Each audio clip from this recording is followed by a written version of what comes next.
Hello, everybody. We are just setting up here, so I thought we would go live as we have done in the past. Hope everyone is good. I'm back. How you doing, man? Oh, I've missed you. I've missed you. How was the holiday? Yeah, good, mate. Really, really good. Absolutely knackered, to be honest. It's just been so much driving and all that good stuff. So yeah, it's been a lot. It's taken it out of me. I'm not gonna lie, but um, yeah, it's glad to be back actually, to be honest, because it's a long time to put a heck of a lot of effort into doing something. So hey, could have done with a better result yesterday though, but Hey, you want to be grateful. You were about 5 minutes away from us farming you out for adoption whilst you were over there I heard, because I heard. we, when we won the Washington game, and then when we said if we win the Minnesota game as well, and that's 2 wins in a row while you're over in America, we were going to open your name up to adoption, but you got saved by KJ Osborne, so otherwise you'd still be over there. A lot of people did express interest in adopting you though, so it's a good thing. Really? Yeah, I few people said they'd take you. I heard you say it, and I was like, if it works, anything for the team. What the hell's this? Oh man, how Didn't you doing, sign up Tom? to. I'm good, man. How are you? Welcome back. Hmm. Yeah, Did you? yeah, just tired, jet lagged Did, to shit. When did you get back? Apologies if that's already been No, asked, no, no. but 1:30 yesterday afternoon. It's not okay. too bad, I guess. Yeah, but you're hitting prime time jet lag because first day you get back, you feel fine, and then the first morning after, you're like, I don't feel as bad as I thought, and then it's just a you know, wonderful decline you've got to enjoy for the next probably hour and a half or so. Something like that. Oh, it's it's so depressing listening to the Monday press conference at the minute, isn't it? And just like in there, like, well, people tentatively ask about the injuries, and you're just like, oh Jesus Christ. Um, It seemed like he wasn't pulling any punches, though. I was just trying to catch up a little bit on it, but it was look, quite direct from Campbell, it looked like, anyway. yeah, that reaction to Levi, that sounds like he's done. It sounds like he's never going to play again. It's just like Jesus. yeah. Well, there we go. Anyway, you right, Steve? I'm good. All You look good. Happy you to look see you chilly back. in there. You I look was going to very say, is it chilly. cold up north or? I'm just a cold fish. He's wearing a Tigers hat. That must be like chilling his soul the way they're playing this year. So you know, I know Good they're to on a see. hot run at the minute, but whole Absolutely. season. I'm warmed by the sight of Tom Wilkinson. Oh, you big flirt. We need some kind of charm before this one. So yeah. I just can't wait for the first double entendre of the podcast. Tom, you are the king, so don't let me down. I want at least Mm. one great length. He missed you on Thursday, Tom. He was just like, I need some of Tom's doubles here. Just don't know what he was referring to, like, but Thanks to Ash for resubscribing with Prime. It's his 8th month. He says, who would have thought it would be the Lions for the number one scoring offense in the league? Maybe we can just outshoot Josh Allen on Thanksgiving. Which is Oh no. very hopeful. Right. Just to everyone who's watching along just before we start, as mentioned, very jet lagged here. So if I muck up, and to you guys as well, if I do just kind of blank out, I apologise. I've done that at work all day, but I still want to do this. So they've put up with me for 2 weeks, so I think they can deal with you being at half Your, strength. your hair looks a lot less fluffy than usual, Matt. Is that a jet lag after effect? that's just stress. So yeah, I got Is that back fully expecting to have lots of time because Sarah's gone away on a work event to Manchester. So I thought I'd have a nice load of time to kind of just cook for myself, watch the game back over, do some nice notes, be prepared nice and early. Came home, Sarah hasn't left yet, can you take me to the station? And then cat's shat everywhere in the house because he's been in the cattery and is kind of just shocked to be back. So I've got to clean up after him and take Sarah to the, and then I got to cook for myself. I'm like, oh, I haven't watched the game back now, which I've just managed to do a little bit of, but and then work's like, ugh. So yeah, And you're 100% sure that the cat wasn't protesting at the big cat's performance from yesterday. It wasn't some kind of protest against his brethren. maybe, could be. Anyway, should we get this show on the road? That's why Steve's wearing a hat. Have you like pulled out all your hair after the derby yesterday, Steve, as well? Oh, we weren't gonna go there. Ooh. I know. I genuinely like messaged Martin today. I'm like, you all right, bud? You had to watch that, and then you had to watch the Lions afterwards. It's just like that's not healthy for one's heart. I do worry about you, Steve. I was at a table tennis tournament yesterday, and I finished, got back, and I was like, "Oh, I'm there for like half time." Just as the fourth goal went in, I was like, "Fuck my life." And then I thought, well, at least we'll pump the Seahawks tonight. That'll cheer me up. He's like, this game's the same score as my table tennis matchup. Hitting him where it Low hurts. blow. Right, let's get this started. Ready? Recording in progress. Welcome to another edition of the Roar of the Lions UK podcast, episode 146, the Geno Flex, and then Ant has added, Defend the Glen. My name's Matthew Turner, alongside co-hosts Steve, Tom, and Ant. How you doing, boys? I'm not sure we can defend the Glen, but I'm sure we're going to touch on that. Yeah, Matt, I'm doing absolutely wonderful. It's Monday. I mean, what is there not to be than loads of excitement as we step on this today? You good, Ant? No, I'm depressed. I'm a little mad. I'm a little depressed. I don't know how to feel. I'm just processing a lot of emotion right now, and I need like some people to vent to. So yeah, good job you three are here. That's what you're here for. Yeah. To listen to me whinge. That is the function of the podcast, like primarily at this point. Anyway, let's get this show on the road, and just to start with a bit of preamble, don't forget our Discord channel. Please do hit us up with a link. I can provide it in the live chats, and thank you to everyone who is watching along live, or if you're listening on the audio pods, please do come and join us on Discord, chatting through the game or all through the week. Good fun there. College Football Podcast. And what did you talk about? Oh, in fact, we've just had the week, so what are you going to be talking about on Wednesday? We're going to be talking about week 5 of the college season, and we're going to be taking a look at week 6. Just a lot of games going on at the minute. It's coming in thick and fast. A lot of results, and the way this season's going, we're looking more and more at players already. So we might become a bit more relevant very soon. So yeah, it's good fun. College is good fun at the minute. A lot of upsets on that going on. So yeah, come and join us and have some fun with us. We're actually doing a pick watch on the Discord channel, and it's not too late to join and just show us up there for our knowledge. And so join the Discord channel, become part of the pick watch. It's not too late to kind of join us halfway and just test your mettle from here on out. And I went 1-9 this week, so it can get worse. It can get worse. Please don't forget to like the show and sub and all that good stuff, and add us on Lions Nation Unite. Go and download that app owned by Herman Moore, his project to bring all the best content creators together for the Lions. And we're a Twitch affiliate. Please do consider giving us your free Prime subscription. If you are an Amazon Prime subscriber, you have a Twitch Prime subscription, even if you don't know it. Throw it our way, puts a little bit of money in our pocket, at the expense of Jeff Bezos, which is always very good.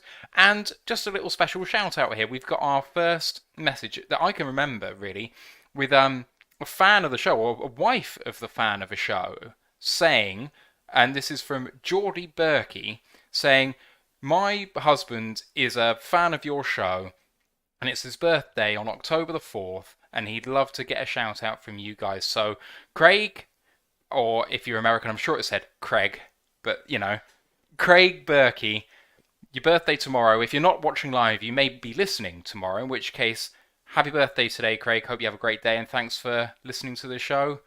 And I hope you get better Lions play in the future, as I think we all do. Bit of news to start us off before we're going to go into the Seattle-Detroit game. Tight ends saying Shane Zylstra and the offensive lineman Drew Forbes was waived before the game. Kicker Dominic Eberle and offensive lineman Dan Skipper were signed from the practice squad, so we're stuck with him for a while. And the Lions are holding kicker tryouts today, or have held kicker tryouts today, because practice is presumably finished by this point. We'll get on to why they've had to do that in just a little bit. But anyone surprised with the players that got waived to make room for the players that got signed? Obviously, Austin Seibert missed the game through injury. We did need a kicker, but we could have elevated him as opposed to just flat out signing him. Did we really need to do that? I really hope that Geordie hasn't bought Craig a Dominica Bell jersey for his birthday. That would be an unfortunate turn of events. No, I don't think there's much surprise really. It's just the fringe players getting moved around. We'll probably see them back at some point. So Yeah. I'm all here for kicker tryouts though. Like that's the kind of content I need in my life, is I want some super intense kicker tryouts. I mean, that's where we're at, folks. 4 weeks in the season, and we are on kicker tryouts. That is how our season is going. Yeah. Well, we've already been through 2 kickers, 2 that were actually all right. I know that they both had a bit of a rough pre-season, but Patterson at least had a good regular season last year, and Seibert did before he got injured. Now he's injured again. This is just rough. I just want Ryan Santoso to come back and kick so I can hear Ryan's visible reaction all the way over the border in Yorkshire, because I will hear him when Santoso is back. So, what the hell at this point? Love it. Right, on to the game. 48-45 in favour of Seattle. We elevated the wide receiver Tom Kennedy and Maurice Alexander for the game. Inactives, Jonah Jackson, the guard, wide receivers Chark and St. Brown, running back Swift, defensive lineman Kaminsky, and Demetrius Taylor was a healthy scratch. This one ebbed and flowed all the way, although the Lions never saw a lead throughout the game, unfortunately. Seattle obviously kind of got off to a quick start, and early on you kind of could see where it was going. So Kirby Joseph beaten over his shoulder for the Will Dissly touchdown, the tight end, and then Rodrigo forces the punt fumble. In our first possession, we stall, go 3 and out. It looks a bit rough, to be honest. Rodrigo forces the punt fumble, and then we score a touchdown a couple of plays later with a lovely pass to Hock in the corner of the end zone to go to 7-6. PAT missed, like rough miss as well. The touchdown from Hock was great though, a bit of a busted coverage, but a start to a good day for him. And then Seattle just hit right back, finished off by Smith with a running play up the middle. Center just absolutely lit up whoever it was that I think as a linebacker on the line. Center just moved forward. It was like we weren't playing Smith whatsoever. He completely underrated his ability to move. And at that point, we're 8 points down. We look like we're struggling. We go 3 and out again, and this time we go for a fake punt pass to Cephas, which obviously worked. And I'm going to stop there. That was when I knew we were in trouble. Because Dan Campbell has shown that when he feels like the game's getting away from him, he is willing to risk it all, even early, to kind of steal a possession here or there. But he doesn't tend to risk it if he doesn't feel like he needs to. It's more of a situation-based thing. When he decided that he needed to steal a possession midway through the first quarter, my heart just went like, oh, we're in for a long day here. Did anyone feel the same? And is there anything kind of I said before that kind of resonates with anyone, or any thoughts on those plays? It's kind of lost in the final score, and obviously, well, the top scoring offense, the worst defense, etc., kind of chat. But that first, however long it was, first quarter, first 20 minutes was actually pretty wild in what the Lions were throwing at it. I mean, we gained 10 points from that turnover from Rodrigo, and then 3 points from the field goal from the fake on the punt. It's kind of, to your point, it's mad that we had to go to that level early against the Seahawks, who were favorites for the number 1 pick before the season. It's concerning, to say the least. It does still boost Jack Fox's MVP odds, I'm hoping, which was always the plan at the start of the year. He's got to be in the running for MVP this year. So I'm hoping that a further completion is going to help. But yeah, it's definitely concerning. Or it definitely was concerning, I guess. Do you think Jack Fox outperformed the Seattle punter? Jack Fox outperforms everyone every game before he even steps on the field. But I guess by definition, you kind of had to, right? I mean, the fact that we didn't make Seattle punt once, No, but we did force the that punter to just says come it onto all. the field. I mean, the refs screwed up and he had to walk off the field again, but he did actually come on the field. We'll get onto that later. But, and first kind of quarter of play, thoughts on that? We start to get behind the eight ball a little bit. Yeah, it's a tale as old as time now, isn't it? We start off games bad, we get ourselves in a hole, and then we have to start finding creative ways to get out of said hole. I'm kind of was really with you when we started having to bring out the fake punts and that. It's kind of like, it's cool and all. I love them. But again, you're in a position where when you're fake punting it, like you say, you're trying to steal a possession back. You think you can't afford to lose the ball. You can't trust your defense, which was an ominous sign of things to come. And it's a case of, nothing's changing. Nothing at all is changing. This offense might be better. This offense might be putting up more points, but your core fundamental problems are still the same. And that's just how I felt pretty much all the way through this game. But to start with, especially, it was just like, this was an offense that was running at 4 yards per carry coming into this game. This is an offense that is on Geno Smith, who is, with due respect, a backup quarterback. He's probably not in the top 32 in this league if everyone's starting and healthy. I don't think he is. I don't think he's very high up the list if he is.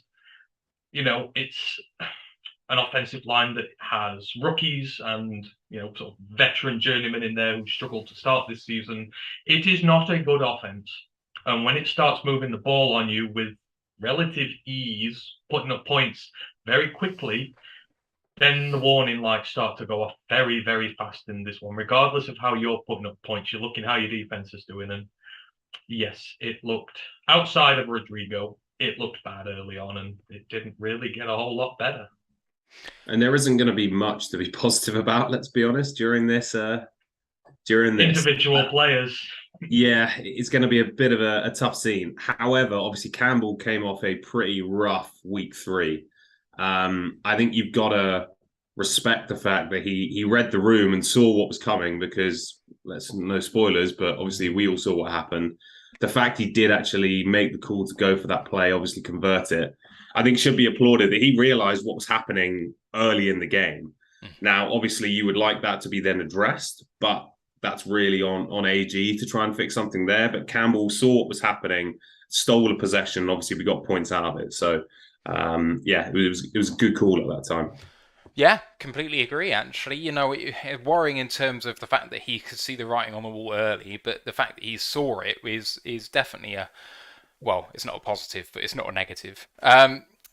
Next up kind of comes what for me was the really big turning point in the game. I think a lot of people are going to point to the first play of the second half, but this for me was the one. Goff with a nice play action pass to Raymond at midfield on a crossing route, and he gets hit, and it's half a second away from being a bang bang play and incomplete, but he holds it just long enough to make a football move before losing it, and Seattle take over 8 points up. 8 points up? No. I've lost my 14-6, I guess it was. 49, I think. We got okay. Fine. So 5 points up with the ball at midfield. They go down, score a touchdown from Noah Fant, busted coverage. That's the second one on Kirby Joseph, I think. So Kirby was hit for the touchdown first up, and then this second one, it looks like they're in quarters, and Kirby runs and takes the guy that's in the third quarter when he's taking the fourth quarter of the end zone. That's how I saw it anyway, in a very, very quick look. So that was a real shame. Noah just completely open. Now, this was off the back of a really big game by DK Metcalf, who did Jeff Okuda on a double move, so kind of faked outside, then just shot upfield, burned him completely, went down at the 1 yard line. So finished that off. They were probably going to get there anyway, despite Kirby's error, who played every single snap this week, so we know who's replacing Tracy Walker. But the Lions hit straight back, to their credit. Throughout this game, I kind of just want to say that there's a point I made earlier that I'm going to stand by.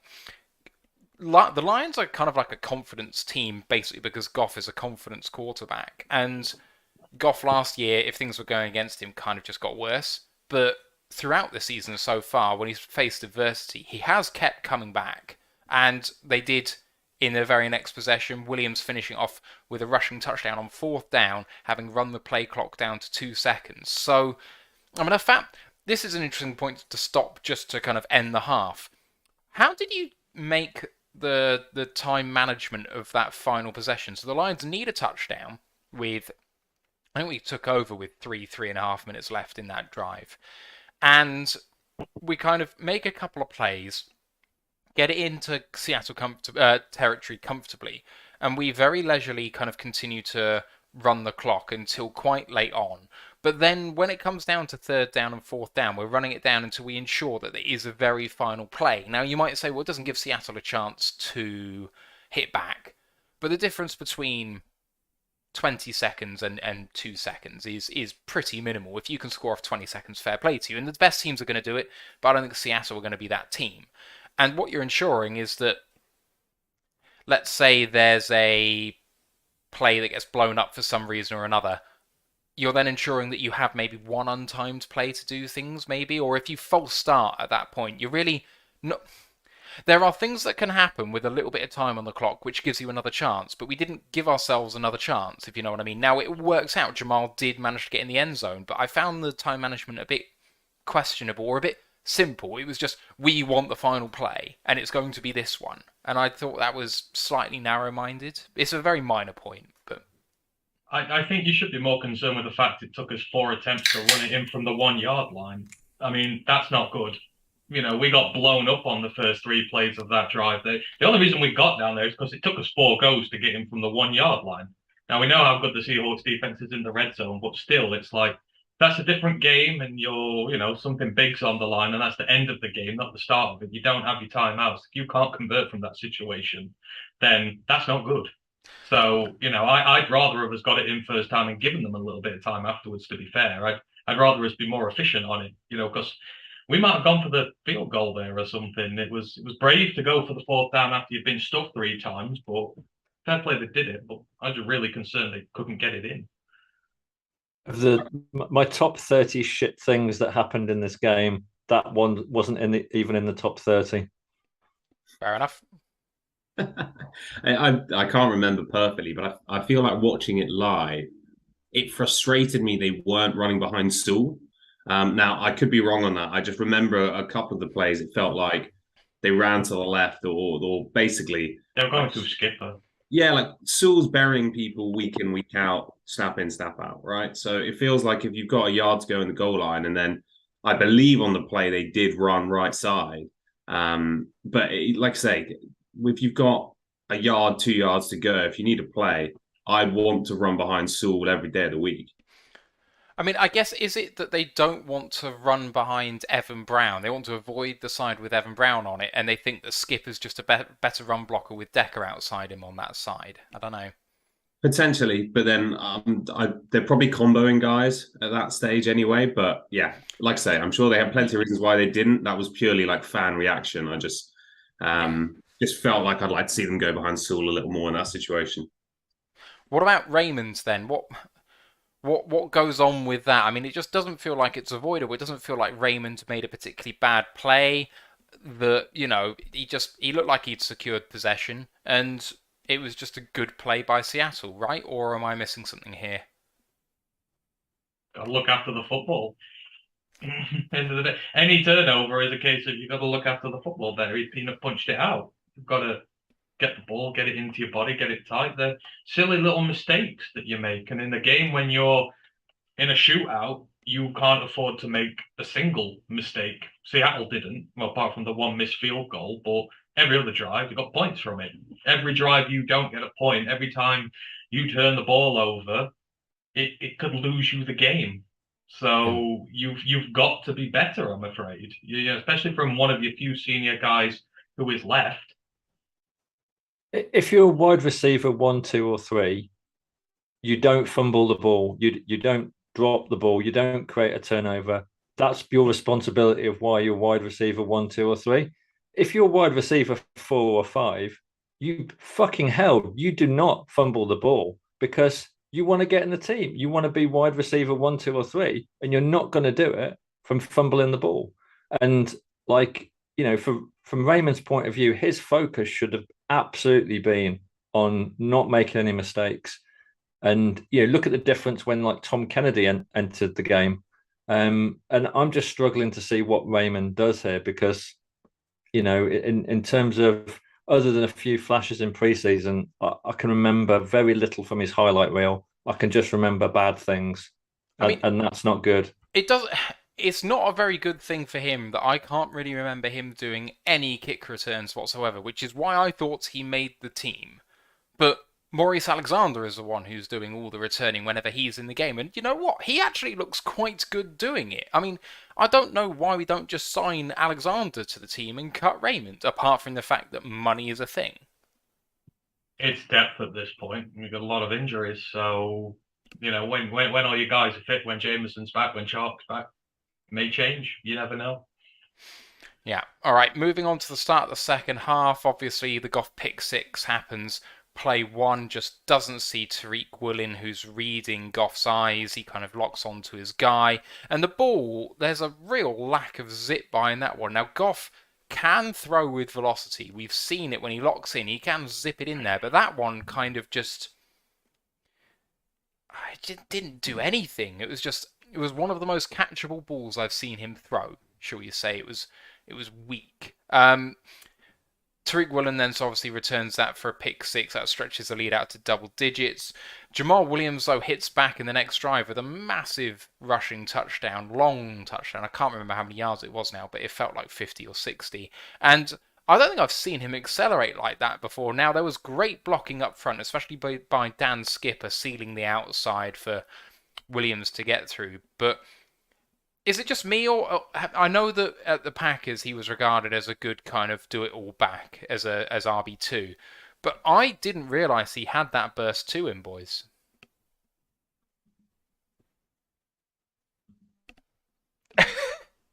Steve's the NFC North guy, yeah. I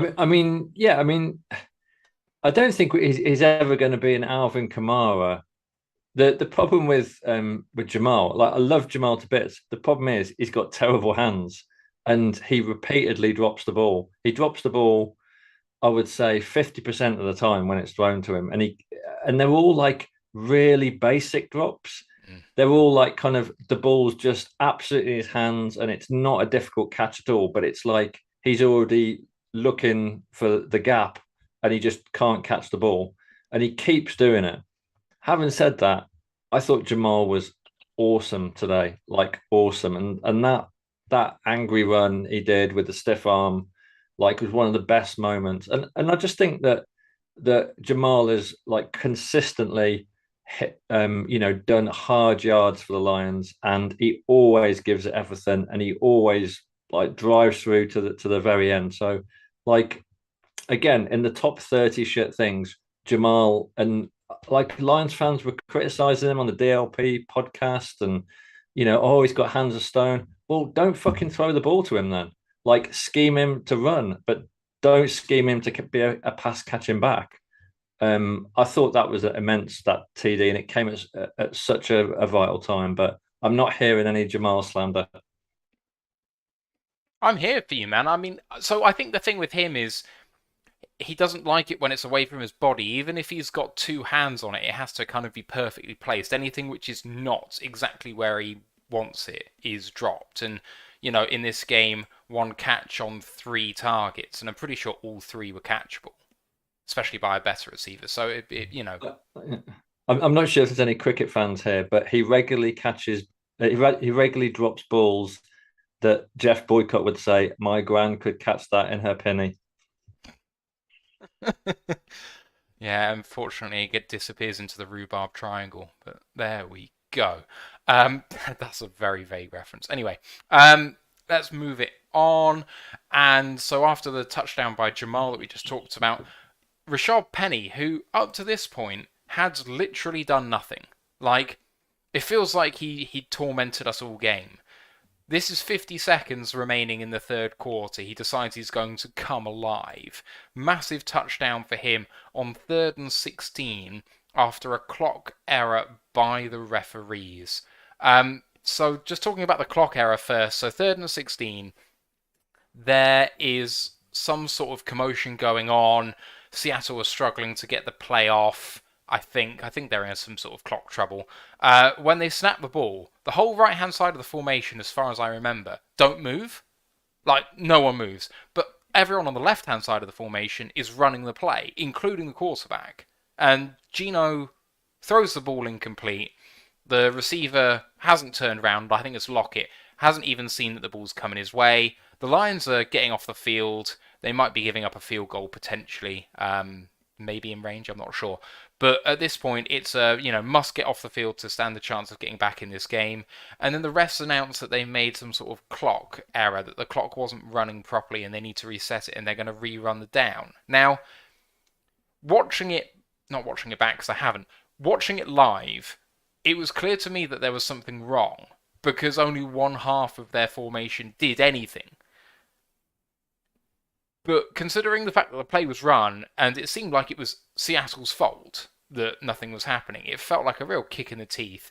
But then when they come back, it looks like the Lions have kind of lost their heads. You dial up zero blitz. There's no eyes on the running back who just breaks it clear for a 50-yarder or whatever it is. Let's 41-yard touchdown. 41-yard touchdown. Just the most frustrating set of plays I think I've seen in a long, long time for the Lions. And, we've seen some pretty awful plays going back, but a bang-bang stretch of we've got a chance to, we're entirely fucked. Like, sorry for the language, but that was depressing to say the least. It was really unlucky. Like, a lot of things you can't put down to luck in this game. It was just terrible execution. But that first play with the refs, it's just one of those things. And you're exactly right. The two receivers, or like two of the receivers out of the three, I think Metcalf ran a route, but other than that, they just kind of drifted out of their stance. So it clearly wasn't right. Now, watching it live, it looked like there was just miscommunication. Because if you remember, Ford Field was bouncing at that stage. And Gino is having to literally go to each individual player to tell them the check and the call. So I think in the moment, it looked like they just had some miscommunication, but it's clear that Seattle didn't run the proper play that they were intending to. That being said, this came up, I can't remember if it was Penny or whoever was interviewed afterwards, and they basically said it was a really easy check. They saw the Lions come to the line. They knew exactly what they wanted to do. Gino checks out of what I assume is, because 3rd and 16 is going to be a pass play. And the rest is history. So really bad luck in terms of the way that played out, because obviously they hadn't checked to that run play the first time around.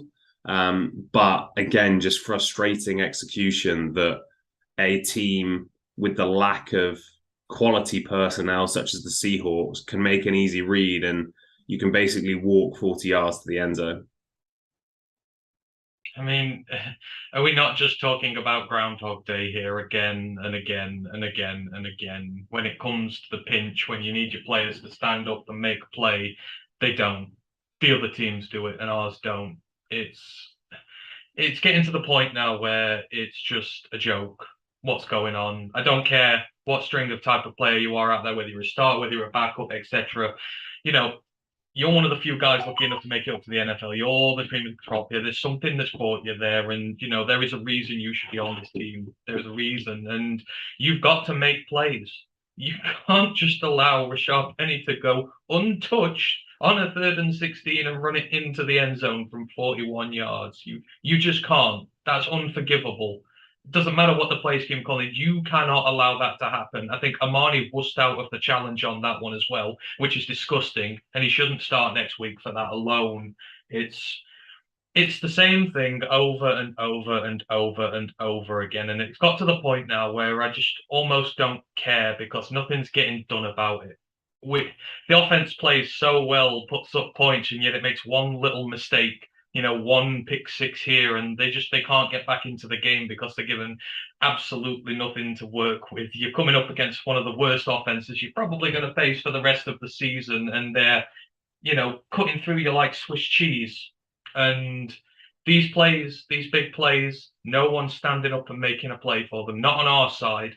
And that is just about everything you need to know about it. We are where we were 12 months ago. We really are. There's zero difference between this team and 12 months ago, barely. I mean, to give up 3rd and 16, like it's just like gross incompetence.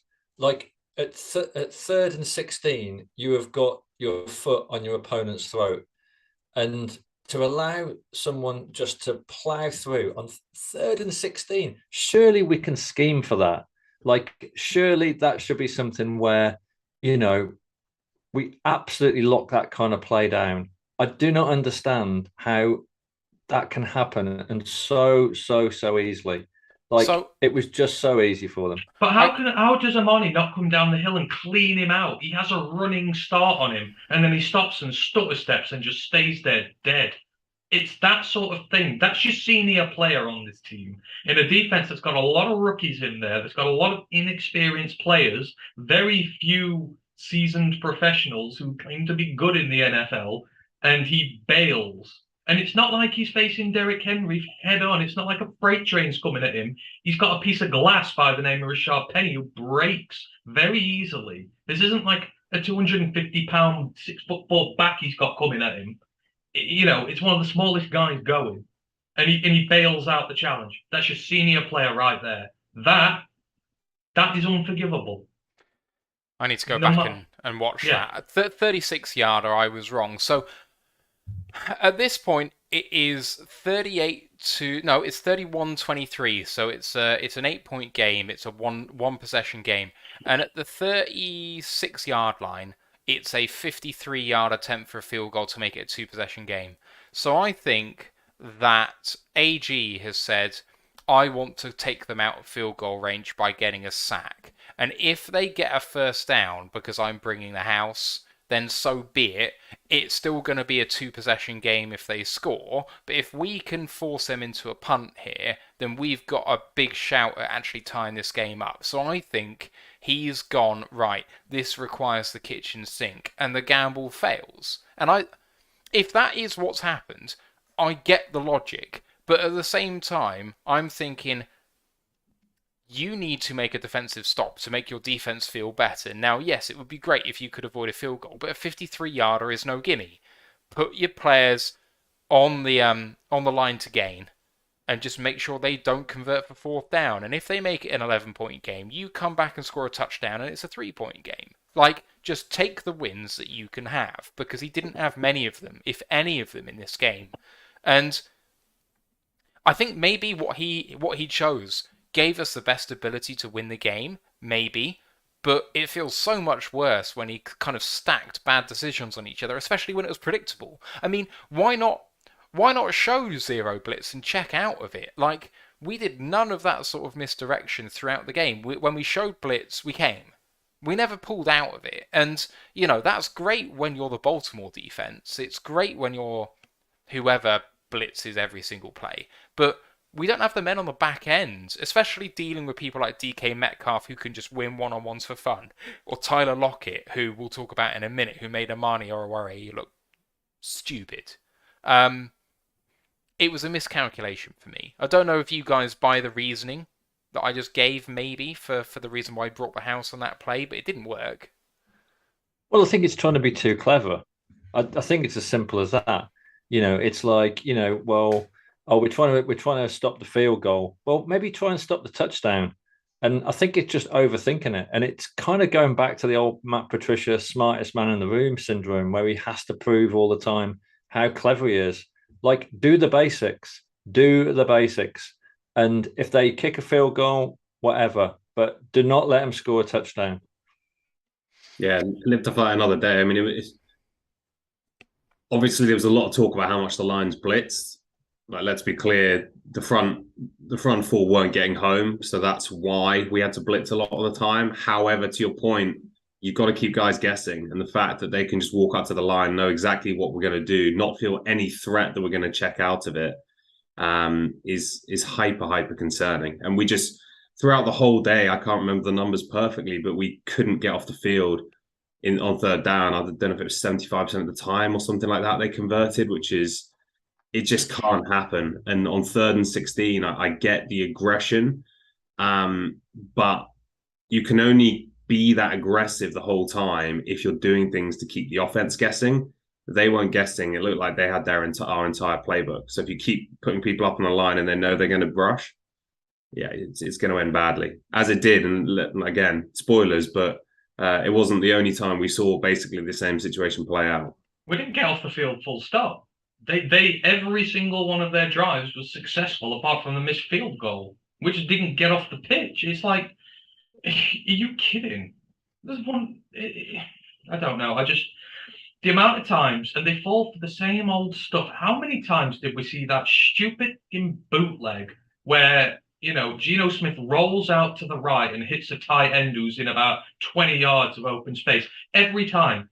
Geno Smith has the grace of an 18-wheeler trying to do donuts when he's trying to roll out of that thing. It takes him forever and a day. He's got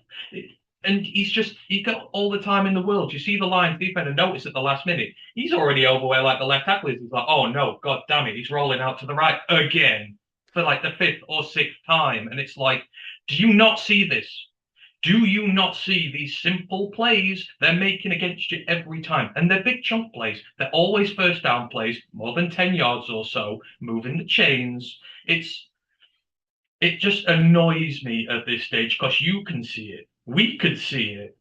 And they can't. And I just don't know what to say at this point.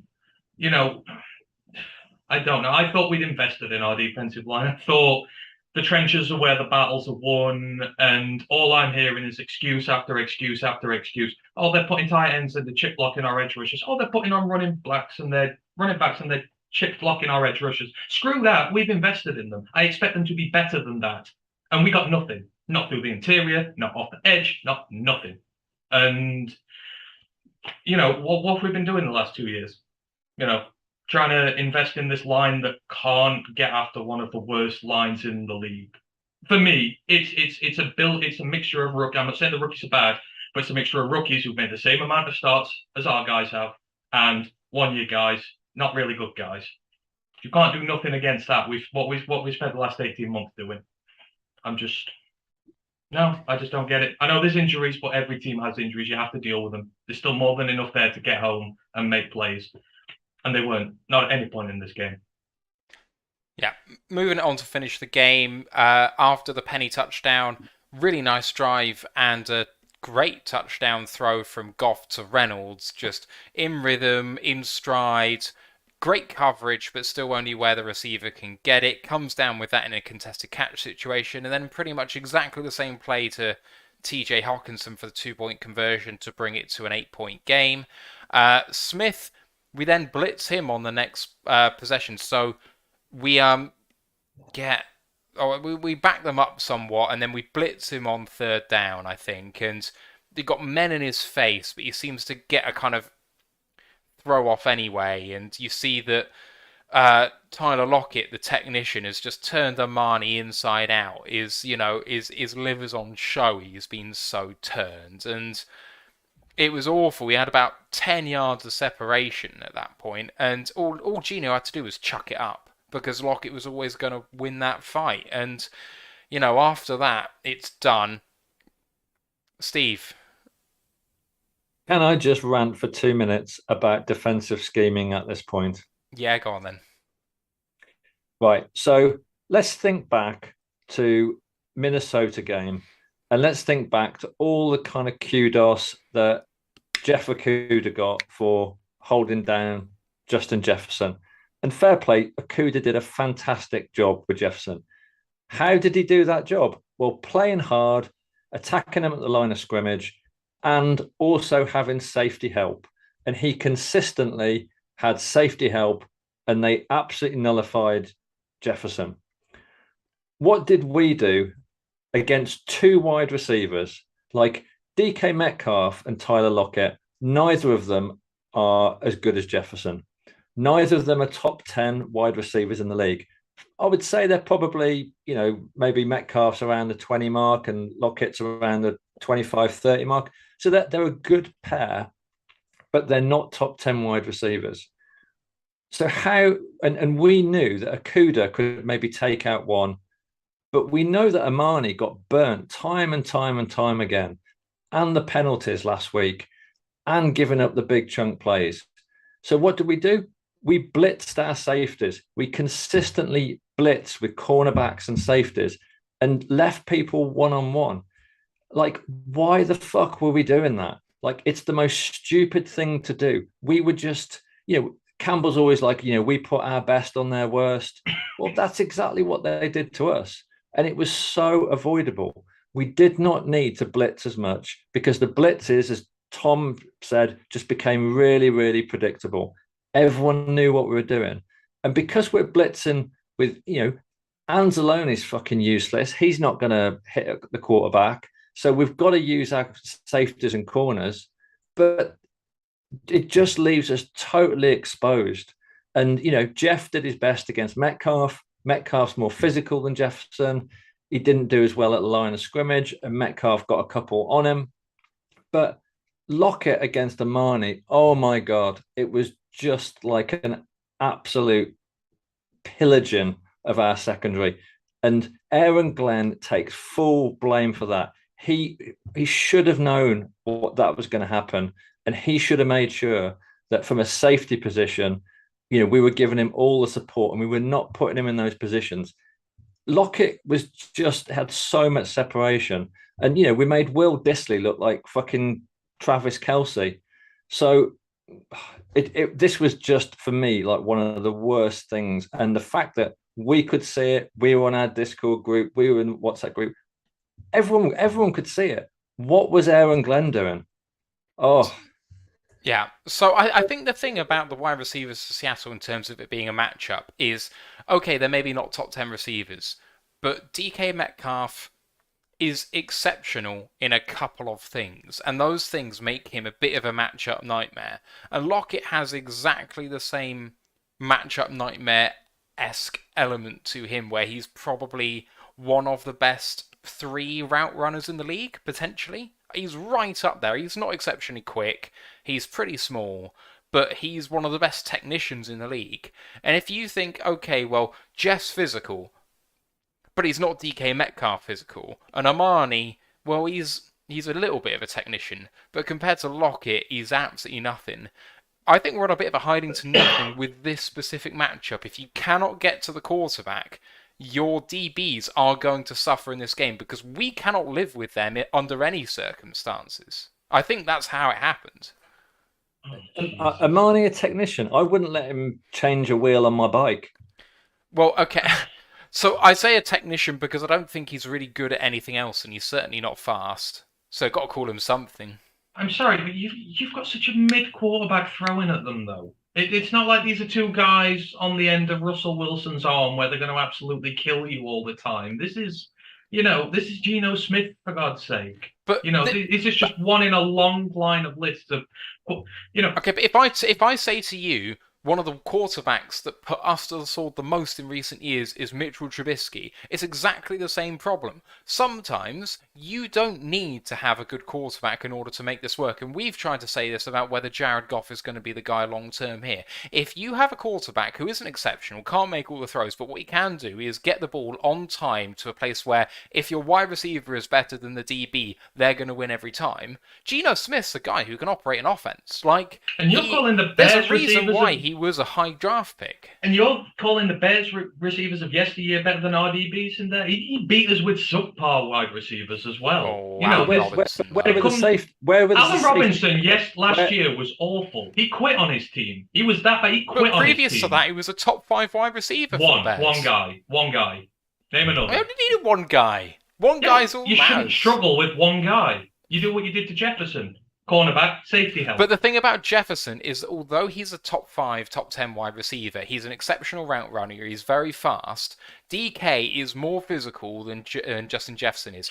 Tyler Lockett is a more technical wide receiver than Justin Jefferson is. In those individual elements, they absolutely killed us with what they did best, and it's what you said. They put their best on our worst. But you've got 2 of them. That's it. There's nothing outside of them. So you can allocate extra resources. Like Steve said, where's the safety help on there? Because it's not like you're dealing with a lot, and it's not like you're dealing with a quarterback who can make amazing throws to give them an advantage. We're playing 4-2-5, right? We're giving up that third linebacker to play 5 at the back. And they're running through the middle because we're playing 4-2-5.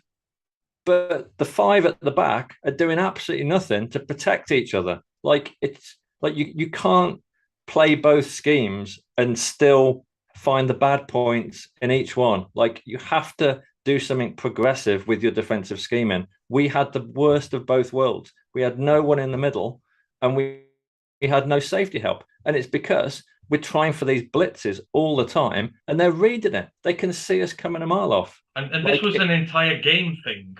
It's not like they adjusted on us and took us by surprise, is it? This happened from play one, and we couldn't adapt to it. And in the end, we end up getting in a shootout. And when you're giving up that many points, you're never going to win a shootout. If you wanted to.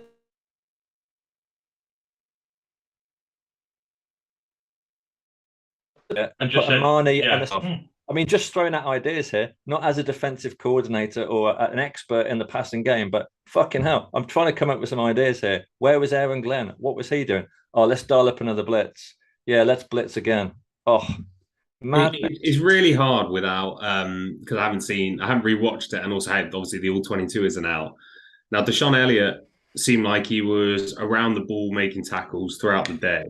However, versus the pass, Deshaun Elliott was good. Deshaun Elliott has been one of our best players. He's looked pretty decent. He was physical, but as in against the pass, I don't really remember either of the safeties being around the ball really any of the time. And again, that's just a first glance. It's hard to know without going back to the All-22, but it'd be interesting to go back and actually see, like, what were they doing? There was...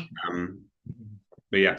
There was one play I could remember both safeties ganging up on DK when Gino took a shot into the end zone and they broke it up. There were two safeties on DK, and I remember that one, and that was pretty much it. So it's just, yeah, it's a case of what are they doing, and what the hell are these positional coaches doing? What the hell is Todd Wash doing? What's he teaching his edge rushers? Because they won nothing all day, literally nothing against subpar opposition. The opposition is just going to keep getting better from here on out. So if you can't beat these guys, what you're doing elsewhere, why is your four-man rush not succeeding? You've got a first-round pick in there with you. You've got a former first-round pick who's been reclaimed who's in there. You've got your second-year nose tackle in there. You've got experience in there. You've got good depth in there. What the hell are you doing with them? And where the hell is Demetrius Taylor? Why is he not playing in this team? Because he can offer a damn sight more than some of these others can. I mean, Julian's doing no. Austin Bryant's doing no. What is he doing with this defensive line? This should not be on Glenn alone. Wash has the keys to the castle here in terms of players and what he can do, and they're all underperforming. So just to finish this game off, so after that massive play to Lockett, we actually held them to 3. So they missed on a 3rd and 3 near the goal line, decided to kick, and they made it then a 10-point game. Lions then come back and score a touchdown, 12-play, 75-yard drive finished off by Hawkinson in the corner of the end zone. That brings it to a 3-point game. Looks like we're going to get the ball back. It's 3rd and 5 at our own 41. Let's have a look. Yeah, 3rd and 5 at the Detroit 41. And we go 0 blitz again.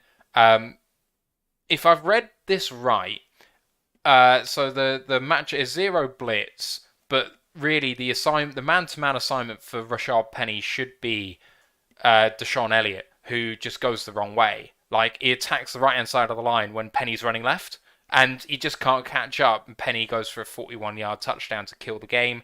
Now the Lions come back again, score a touchdown with a minute remaining, and that was actually quite a nice touchdown to Jackson, but we can't recover the onside kick, despite Seattle completely muffing the recovery. Kick doesn't go 10. Seattle touch it first, but don't recover it. And it looks like it's in a Lion hands and just don't end up with the ball. So that was a bit gutting. Me and Ant were talking before, and it's like, well, it would be nice to not have to do that sort of thing to try and win a game late. And yeah, it would be. So obviously, lose by 3 at the end of all of that. And it really comes down to, okay, total defense, poor. It looked like they were going to pick up every 3rd down with regularity, or 2nd down. But at the end of the day, there were a couple of clutch moments on defense where we could have made a stop, and we could have got the ball back from a punt or held them to a field goal and then we got the ball, and we give up a touchdown instead because we're throwing the house and everything else in it at their offense, and it didn't come off. It felt like Glenn effectively gambled the game away a bit. I've had time to see like a couple of the replays, and I'm pretty sure it was on the second. It was one of the two Penny touchdown runs. I think it was the second. And you say about Deshaun Elliott going the wrong way. At the point Deshaun Elliott was going the wrong way, Michael Brockers is up against a single man, and he gets pushed back nearly 10 yards. Like it was. Swear to God, 7-8 yards easily. He has been pushed back. And, no wonder these guys are strolling through the gaps in the trenches. It was just embarrassing. Absolutely embarrassing. Yeah, the Deshaun Elliott play was just odd, to be honest. In fact, the play from both the safeties on that. So Elliott, if he's got responsibility for Penny, which it looks like he does, he sees both the offensive line on the left side pull, and Penny is aligned to the quarterback's left. He doesn't take a counter step to go further left or anything. He's moving across to his right, as you see it the whole time, and Elliott just bails out the other way. So I'm like, everything about that play is telling you where it's going, and there was no kind of misdirection that should stop him in his tracks or anything. It was all kind of there, and he just drifted way off. And then again, without all 22, it's hard to see, but Kirby Joseph, you would assume, has either got deep middle or is over the top of the receivers on the other side. But I don't know what he's reading, because yes, he's seeing those receivers kind of run the DBs off, but you've got the left tackle and the left guard pulling immediately. Like that's not happening unless there's a run going on, right? So he's distracted immediately with the guys getting run off. He obviously drifts away, and then you don't know if he takes a bad angle or not, because like I say, we've got all 22. But starting at 20 yards depth and not laying a finger on a guy, like that's concerning for me. So yeah, it's one I'd have to watch back, and you really need all 22 for that. But it seems basic safety level play and reads where they both just made really bad reads, and not because of misdirection or things like that, just kind of basic stuff. Yeah, okay, so maybe let's get a little bit of the last bit of negativity out, and then maybe let's just try and finish on some positives, because there were some, at least on an individual basis. And I mean, as a lot of people are liking to say, as a lot of people, my brain has entirely gone. There's a lot of people are enjoying saying at the moment we're the top scoring offense in the league at the moment per point scored this year. So, and there's a caveat to that I'd like to put in. But let's get the last bit of negativity out. So a lot of people are pointing the finger at Glenn. I think it's entirely justified. But it does look like it's a mixture of bad execution of the plan and a bad plan, right? It's not just on Glenn. I think it's telling when I can only think of... I don't think Deshaun Elliott had a particularly good game here. Like, I know that his PFF rating would say something different, but I saw him whiff a couple of times. I saw him late when he's meant to be protecting some of his corners. He hit some people in run defense. That's great. But when Rodrigo is really your star as a rookie and he's not putting any foot wrong, like it's rough, guys. And on offense, I got no complaints whatsoever. I thought our offense were absolutely terrific. But let's get the negativity out. And then, did anyone disappointed with anyone on offense, or anything else anyone wants to say about the defense before we move on?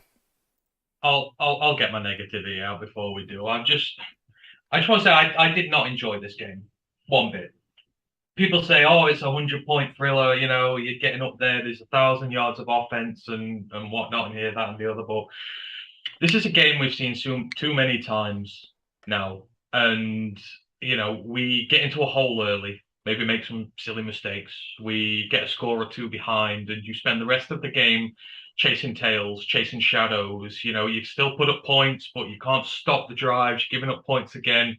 And you get to this point where it's like, it was cute at first. This team fights hard. It's got a never say die attitude. It nearly comes back to win the game. But as I'm there yesterday and I'm like, they're running this game out again. How many times have we been here when we're on the verge of an almighty comeback and we're just out of time because we can't keep points off the board?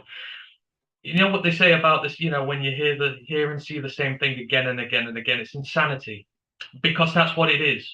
This team, it's just not better than it's been recently. This offense is good, don't get me wrong, it's better, but the team as a whole is no better, because we're still making the same mistakes. We're still getting involved in the same type of games. And, you should not be proud of that comeback yesterday, because they didn't come back.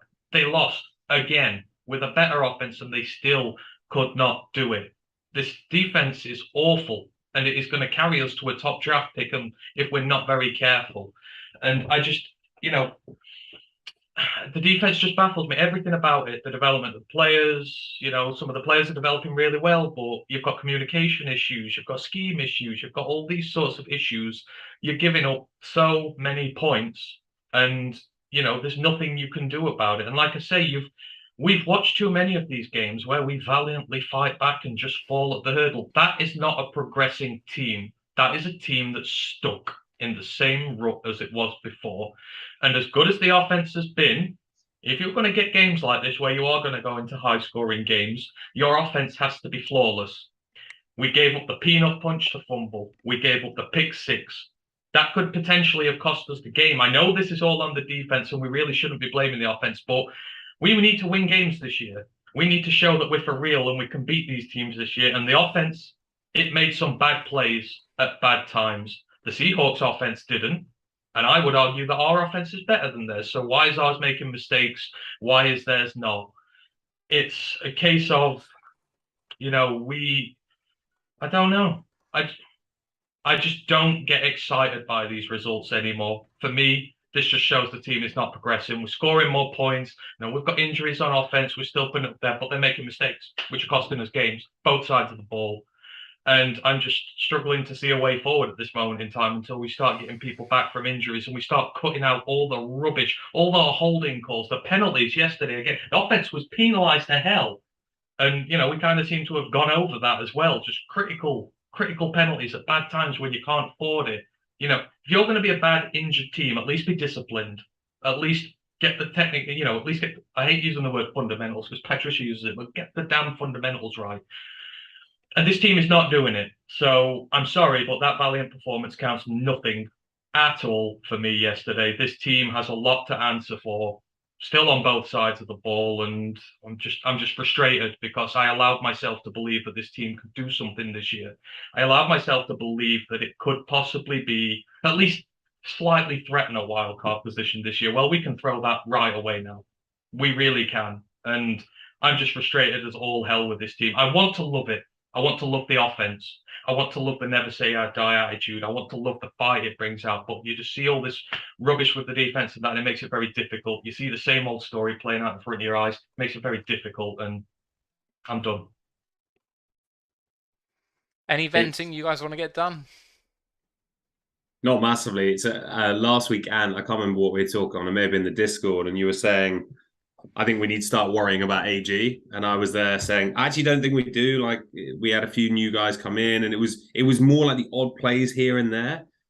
And then this happened. And I think as we look forward, there was lots of frustrations with the Patricia regime. But my biggest one was the fact that nothing ever changed, ever. I don't think it's going to be perfect next week. And like I say, there's a lot of excuses being made about lack of talent, which is fair. We don't have a hugely talented defense, but I just need to see something coming forward. I need to see something different, because that was what killed me during the Patricia era, was hearing the same bullshit responses and interviews after the game about we need to coach better, but never changing anything on offense or defense, but especially on defense. So I'm more hopeful. I'm definitely more hopeful for AG in terms of making changes going into future weeks. But things have to change really dramatically. I don't know how that's going to happen, because you can't just magic up a whole new bunch of personnel. But it's really hard to look at a future for this year with this team unless these things start to change. Now, I'm probably in a slightly different boat in that I was less fussed, I guess, on this year. But the whole point of this year, at a minimum, was to see progress. And the defense has regressed. So that's where, in trying to look more, I guess, forward-looking than current world, there just needs to be changes soon. And I don't mean changes in terms of coaching staff getting rid of them immediately, not calling for that at all. But I just need to see a different defense on the field. I don't care if it's you gamble on Demetrius Taylor and say he gets blown up next week and PFF grades him 10 or something like that. I'm okay because you've decided to have a gamble. It's a guy who's probably going to be weaker against the run, but he might get us some pressure. It didn't work. Okay, we're trying something. That's what I need to see. I just need to see some kind of progress. And obviously it's extra frustrating because of the progress we've seen the offense make, even with the injuries. I'm sure we're going to come and touch on some of that now, but yeah, just give me something here, guys. And that's the point. And that's why I'm so annoyed, because this year you can pass off, maybe. As long as you show tangible progress forward, you can pass it off without any serious expectation. But in 12 months' time, you will be expecting them to start making a push for the wild card, for the playoffs. In year 3, you've had 3 drafts. Your rookies should be developing. You're out of your financial black hole. You should be doing well. Is this defense 12 months away from giving us the basis to work towards this? No, it's 12 years away from being where we need it to be. Come on. Let's not do this. That's no, but it's the point. Unreasonable. This defense is no better than it was 12 months ago. Okay, but you've Zero. seen from other teams like, I don't know, the Giants, that you can make a transition very, very quickly. So I know you're using hyperbole and you're not serious about taking 12 years, but that's a bit much here. Well, I'm saying we are not 12 months away from having a defense that's suddenly going to be able to keep us in enough games. We're only 2 weeks away from our defense blowing a team away. I'm sorry, you're living far too week to week in this, because have you seen what the Commanders have done since? They gave up 9 sacks the week after we played them. That is not a good team. That is a bad team. Oh, and there aren't other bad teams. Sorry, but there are some teams who just play well in a week. Against us. Every time against us. It's always there. What are the Patriots going to do next week? Oh, they're going to take their overtime loss out on us. Oh, they just played well this week. That's how it always is, man. I'm going to send it over to Steve, who's waited patiently. I mean, just to get back to that point, we just played a bad team. Your audio is still playing up, and it did a little earlier. Sorry, say again. We've just played a team that the amount of points they scored on us is more than their previous 3 games. So that's how bad a team. Anyway, Ant's made the point, and I'm completely with Ant on this one. I just want to talk about Dan Campbell, and just some of the stuff that he's saying that's starting to piss me off. And in the press conference, I don't think he threw Goff under the bus, but he certainly made a pointed comment about Goff and how we gave him 7 points. I just want to point out Goff's record: 11 touchdown passes, 3 interceptions. Let's look around the NFL at what other quarterbacks are doing. So Goff, 11-3. Josh Allen, 10-3. Lamar Jackson, 11-4. Other quarterbacks who throw more interceptions than Jared Goff: Matthew Stafford, Joe Burrow. Do I need to go on? Aaron Rodgers, 3 interceptions and only thrown 6 touchdown passes. Jared Goff is not the problem. Tariq Woolen made a great play. Yeah, Goff's throw was a bit weak, but we have to be able to legislate for a quarterback in a high-octane offense to make the odd mistake.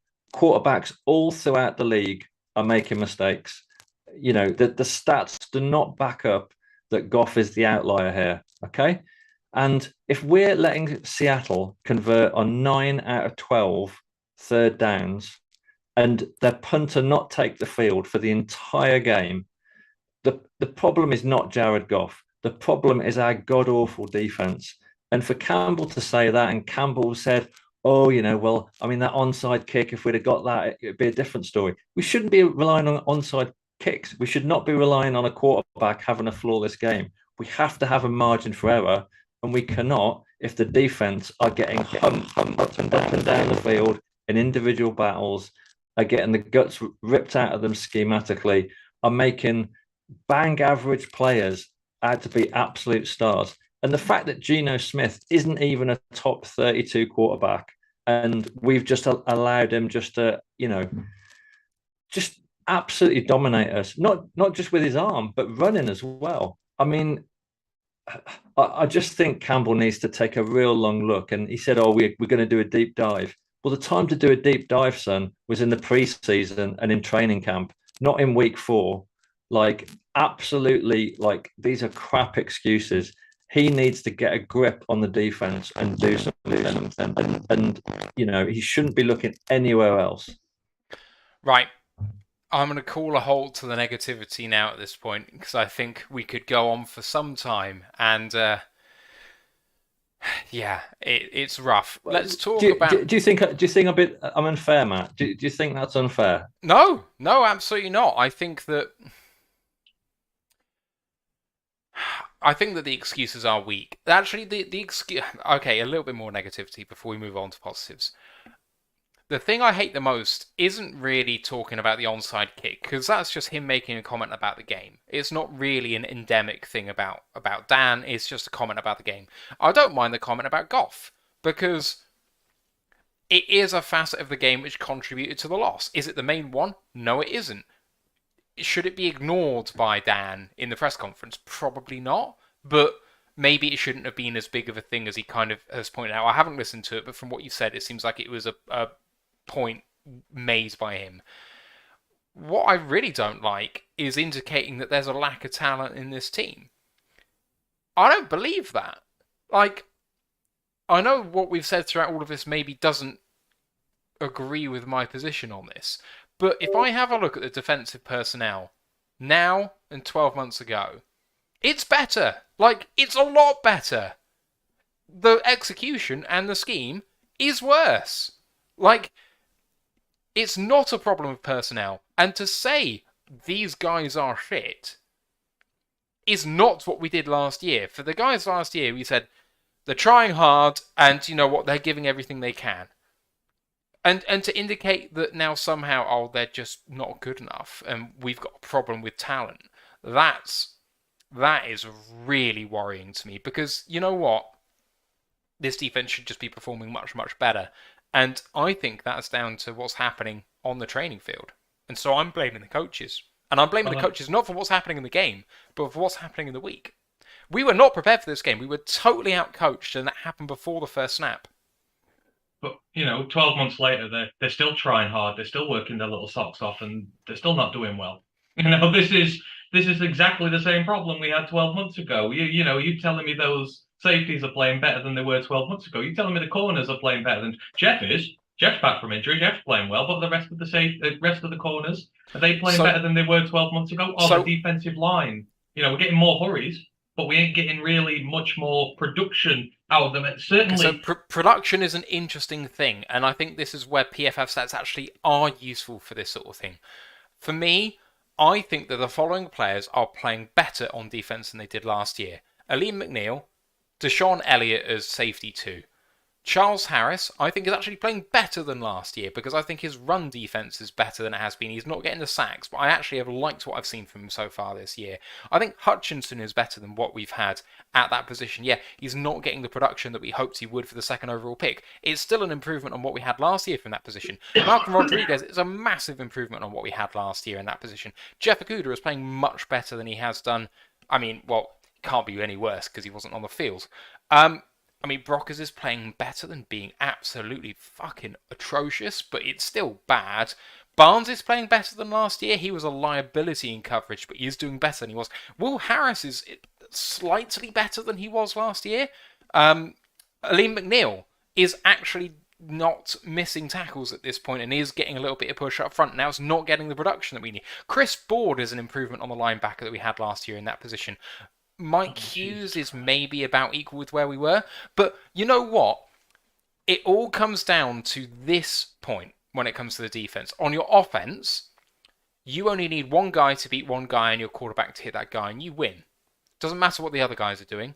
Like, as long as your offense line gives you just enough time, you can win a game with one wide receiver, one quarterback, and 5 mediocre offensive linemen. But on defense, you only need one guy to whiff. One guy, everyone else can do everything perfectly, and one guy screws up, and you're done. And actually, I think this defense is not playing as badly as people think. as a whole. But there are just so many errors where it's just one guy screwing up massively and they're exploiting that every single time. Or it's bad scheme and it comes down to Glenn not putting the guys in the right place. But I think the people are overblowing how bad this defense is playing, because actually I think for a lot of plays, most of the guys are doing most of the things quite right, but then one guy's just doing something really, really bad. But that's not a good defense. No, That's not a good defense when it's making mistakes. I mean, you're saying here all these players are playing better than they were last year, but what you're failing to mention is how low the bar is from last year. Yeah, they could be playing better, but they might still not even be halfway to where they should be. But we were just talking about year-to-year improvement. So year-to-year improvement is pertinent to the conversation here. I think there's definitely... So which coach are you throwing under the bus? Go on. Is it all the positional coaches? Is it Kelvin Shepherd, Aubrey Pleasant, Todd Wash? Is it all them, or is it Aaron Glenn? I think Shepherd is the only one who comes out with some credit, to be honest. So you're chucking the rest of them under the bus then? It's all their fault? Because that is what you're getting at. Yes, it is. That is what I'm putting it on. So you would sack a lot of them? I think you're putting words in my mouth there. No, but if they're not doing their job right, after 12 months here, and they're not doing their jobs right, they should be moved on. We're only at the course way into the season, so absolutely not. It's far too early for that. Sorry, Tom. And you've not seen over 4 games what you want to see at this point.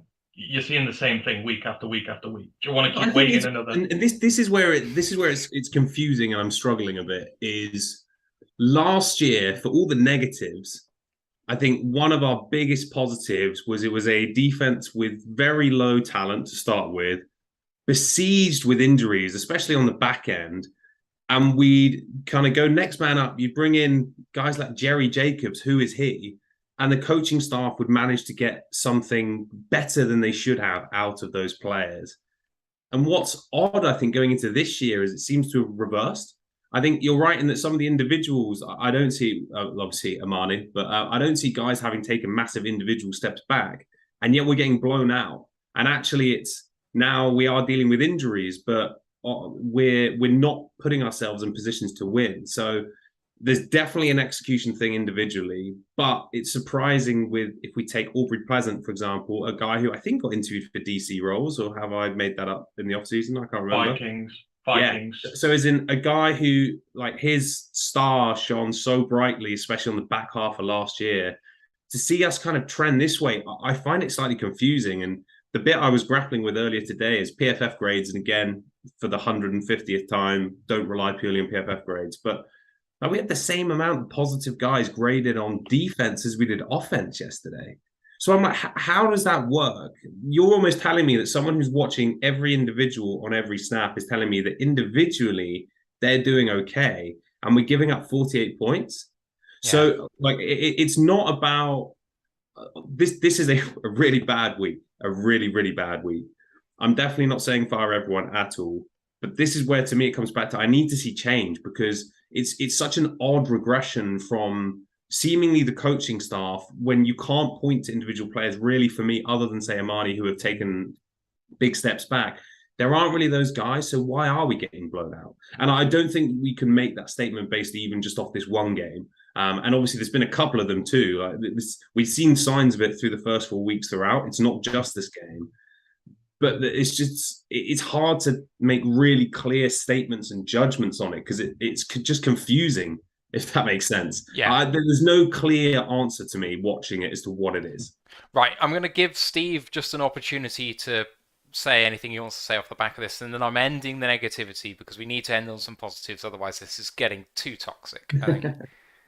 So on the DLP podcast, there was a bit of backlash because people were being negative. And I think Chris was like, well, look, we always knew this was like a 6-11, 7-10 team. Like, that scares the shit out of me, because we've won 1 out of 4. We've got a 1-3 record, but we've played 2 of the worst teams on our schedule. And I'm really struggling to see how we're going to get to 6 games based on the performances in the last 3 weeks. And I don't think that's an overreaction. I think you look at our schedule and the way it tightens up in the second half, and the way that, Geno Smith and Carson Wentz, he went to town on us for like, okay, 1 quarter. But luckily we'd built up a big enough lead. I'm really, really worried. Like I was very much, as you know me, I'm always kind of like pretty much in the middle. But I'm worried that we're going to be picking in the top 5 based on the performances that I've seen. And I don't think it's an overreaction. And the fact that we sat at this group and we were talking about cornerbacks in the secondary, and we said, well, look, Amani's the number 1, and then hopefully we'll have some contributions from the others. And we don't pull a face, Matt. We said this. Like this was what the group said. I have never said that Amani is CB1. We said Amani was going to be CB1, and that Okuda maybe CB3 or 2, depending on how he came back. Okuda's now locked down CB1. Like he's just come back from Achilles. He's had it a year out. He is absolutely locked down CB1. And Amani has had one of the worst individual performances that I can remember in my era of watching the Lions last week, when he drew 6 penalties, when he was targeted again and again and again. And he's been allowed to come back on the field, and he probably wasn't as bad, but he still probably cost the game in terms of his contribution. And for me, that's not acceptable for a team that is going in the right direction. Like if you are going to improve year on year, you cannot let someone stink the place out for 2 weeks running. And I don't want to see players called out, but in press conferences. But he certainly shouldn't have been starting this week based on last week's performance.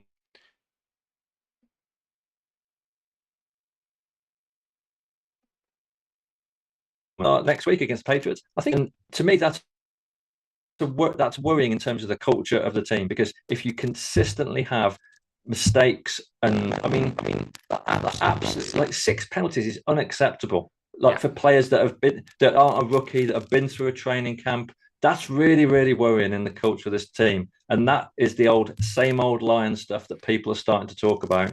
And if people think we're going to win 6 games based on what I've seen in the last 4 weeks, they need to put the pipe down. Yeah, 100%. I back what you've said there totally. Makes sense. Right. I've had enough negativity and I'm drawing a line. I want to finish with 5 minutes, just 5 minutes, talking about this offense, talking about the individual good performances of the team. There were some, it existed. You don't score 45 points without some good performances. I want to give you guys the opportunity to maybe shout out, especially with the number of injuries to our star wide receivers and running backs that we've had this week. The opportunity to shout out some really good performances from some unheralded players, or some quarterbacks who've been under fire in the last 18 months who actually came out firing this week. So just one thing I want to say first, when the news came out that Amon-Ra was injured last week, I did say, and I'm pretty sure I said it on our preview pod for this, it could be a good thing for us. I don't mean in terms of him being injured, etc., but we've been talking for ages about how DJ Chark and TJ Hawkinson have not been as good as they are this year. It feels like they've been phased out a little bit. And Amon-Ra gets 33% of the targets in this team. That's a lot. For one second-year wide receiver, who's just out of his phase, been a rookie, he hogs a lot of the ball. He seems to be a safety blanket for Jared Goff to go to every time. And that seems to have come at the expense of other players. And with Amon-Ra out, I did pontificate as to whether this may bring forward other players to the fore, whether we would have to diversify our offense a bit, included TJ Hawkinson in that. And look what happens. No Amon-Ra around. TJ comes back into the passing game, and he looks like the guy we drafted at 7 a few years ago, the guy who we were so excited about, the all-conquering, all-bulldozing, no one can deal with him tight end that we drafted so highly to a lot of, unacclaimed, maybe that people wanted other players, etc. But we saw the best version of TJ Hawkinson yesterday. And it was because Amon-Ra wasn't in and we were forced to diversify a little. So hopefully when Amon-Ra comes back, we're not just going to throw at him all the time. The offense is going to be a little more less one-dimensional. We're going to have more targets in there, and maybe it'll reboot us up a little bit, keep things fresh, keep people guessing, Because if you've got a fully fit Amon-Ra on the field, you've got TJ who's now full of confidence, and you bring Chark back in, you start getting him involved as well. You start using that lethal deep threat. That's how your offense evolves to the next level. And, I think we've witnessed the start of that in this one. So I just want to say a massive shout out to TJ Hawkinson. It was a wonderful game.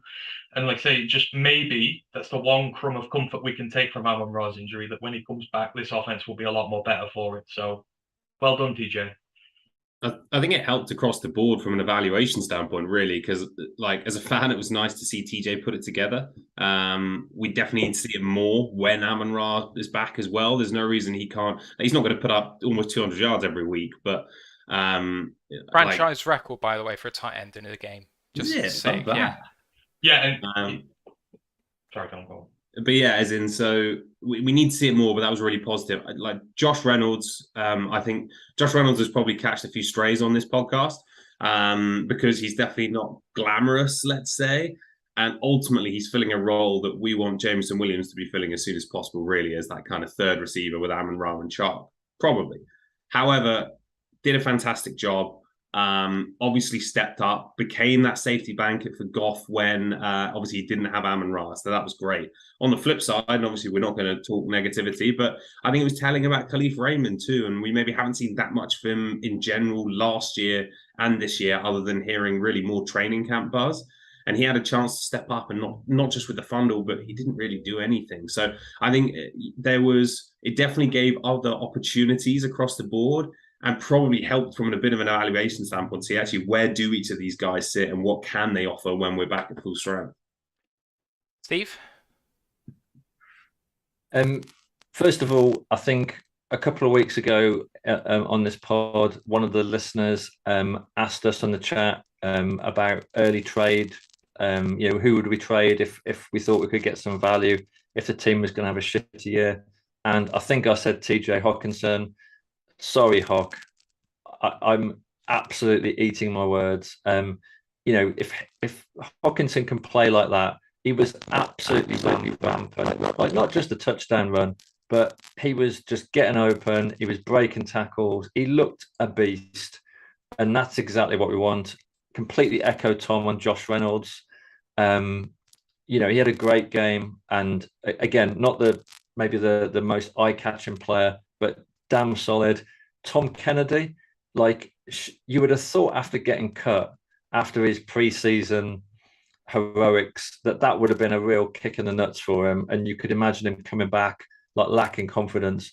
But the way he took his opportunities, thrown straight back in it when Cephas went out, made a couple of catches, got some yards after the catch, and some tough catches as well.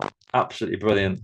But last one, and I've spoken about him before, but let's look at the top quarterbacks in the NFL. And I'm going to take out Justin Herbert, Josh Allen, Jalen Hurts, Patrick Mahomes, Joe Burrow, Tom Brady, Aaron Rodgers, I guess I've got to say, Lamar Jackson, let's say Russell Wilson. That's 10. Top 10 quarterbacks in the NFL. Is there anyone off that list that's better than Goff? I'll wait. Based on performances this year, I will wait. Like Goff's up there. Goff is better than average. Goff is above the Andy Dalton scale. Goff is playing really, really nicely. And he's making runs. I think he made quite a brave run for the 2-point conversion. He's playing without fear. He's tough. He's been hit a few times. He gets back up. He's not Matt Stafford. We know that, but he's certainly a quarterback that there's a lot of teams that don't have one of those top 10 QBs will be quite envious of the way that Goff's playing. So shout out to Jared Goff. So for me, just to finish up this slightly positive way to end the show, and I guess actually it's not going to be that positive to start. TJ Hawkinson, well done for finally showing me that you can be that guy. Because it's the first time I've ever seen you be that guy. Like, you have had big games in the past. You have had times where you have done things.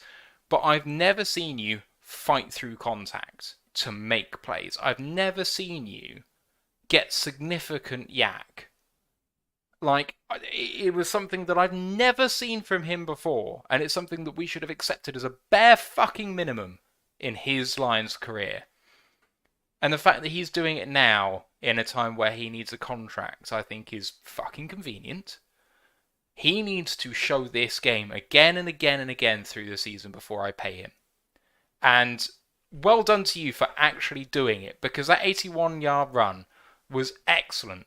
The routes that you ran for your touchdowns, very, very good. Happy with you. But I am not won over by this one game. Not one bit. The times where he just falls over after a catch with basically no one around him, like, well done for not doing that. But do it again. And do it again until I trust you to not do it the next time. Josh Reynolds, fantastic. Love it. Dependable. He's going to be that guy. But Tom Kennedy is the guy I was most appreciative of in this game, because everyone kind of it's kind of almost cool to not like Tom Kennedy, like, oh, every salt of the earth Lions fan thinks the guy's an absolute legend because he can do it in the preseason, but then he gets cut, goes out there and absolutely balls. Like, he's not. It's almost like watching a budget version of Tyler Lockett. He's not fast. He's not big, but he goes out there. He runs crisp routes and he gets separation almost every time he does a route out there. 5 targets. He only caught 3 balls. I want him to do a little bit better with the catching there, but I don't see any reason now, because he keeps doing it. When he gets the opportunity in a regular season game, he did it last year for a couple of games when he came up, and he's done it now. There is no reason why he should not be in the team at the expense of Khalif Raymond. At the very least, Khalif Raymond. But maybe, Maurice Alexander can take that place as well. But I want Kennedy in this team. I really, really do. I'm not going to disagree. I'm really not. Yeah, I wouldn't say that he's like a pound shop Tyler Lockett. I see him more as like a non-incel Cole Beasley. Boom! There you go. I think we've got to end the show on that. Oh, hang on. You can't talk about the positives and not talk about Malcolm Rodriguez. Who? You've got to give... Yeah, who? What? Malcolm Rodriguez, the guy who on draft day 3 I pointed out would be the linebacker we should draft on that day, and we did. What? Yeah, what? Yeah. Stone cold me, boy. No, you've got to give, that this defense might be terrible, but he has stood out like a beacon on here in every facet of his game. Every time he has had a challenge put to him, he has overcome it. He has got better, and that's what you want from your players there. And I know, there's a lot of chatter at the minute about Holmes and his drafting capabilities and whatnot, but if anything, one thing we know what he knows how to do is find late in the draft guys who have a chip on their shoulder, a point to prove, who are talented, who just need an opportunity. You saw it with Jacobs last year. You've seen it with Rodriguez this year. You've seen it with Lucas this year. I know we've not seen much of him yet, but his talent evaluation seems to be second to none. And Malcolm Rodriguez, we said it from the beginning, he's going to be a starter very quickly. Everybody doubted. He went through preseason. He went through training camp. He just kept getting better and better and better and better. And you saw in this game here, he was one of our best pass rushers. He was good in coverage. He was good against the run. He didn't take rubbish off nobody. And, on a defense that's struggling, he is really standing out. And this is a 6th round rookie here who is just consistently proving people wrong. And I think in 12 months, 24 months at the latest, he's probably going to be holding the green dot on this defense. He's going to be a massive part of this defense going forward. And you have to give your hat off to him yesterday. He played damn well in amongst the sea of mediocrity as you would. So you have to call him out for a good play on this one. Yeah, 100%. I've actually got a non-Lions positive, and actually a topic that I can't believe no one has brought up. Did anyone see DK Metcalf taking the car not only to the bathroom, but back from the bathroom as well? What an absolute power move that was. Like, I need the bathroom break. I'm gonna take the injury cart. Amazing. Thank fuck we don't have anyone on the Lions like that. And Justin Fields is still nowhere near a 200-yard day for the Bears. That's even funnier. No, I was just gonna say I can't believe that the cart was quicker. I like he had people have had to go like all the way around the pitch. Surely it was quicker just to Yeah, run. but he said he couldn't clench as he was walking. You know, it's easier to sort of sit down and hold it. That was his actual words. That is not me joking. Those was his actual words. He said But he he was had to- able to but he hold it in easier on the car. But he Right, had And to on so get that it the wasn't- cart bombshell, back. But he had to get the cart back. Well, you know, Um, it's Was cool, it isn't unfinished it? business? yeah, right. Well, this is finished business. Thank you to everyone for listening. You can find us on our Thursday show coming up this week. Lions at the Patriots preview. Yes, it's the shit off. And we're going to have 1 hour dedicated to slagging off Matt Patricia, so come and join us. You can also catch Ant and Ryan on the college podcast looking at week 5 and looking ahead to week 6, probably Wednesday, maybe another day. Not 100% sure yet, but do go ahead and check that out. It was another really exciting weekend of college football. The guys that I'm kind of supporting this year, UCLA, are making some moves, so we'll see what happens with that.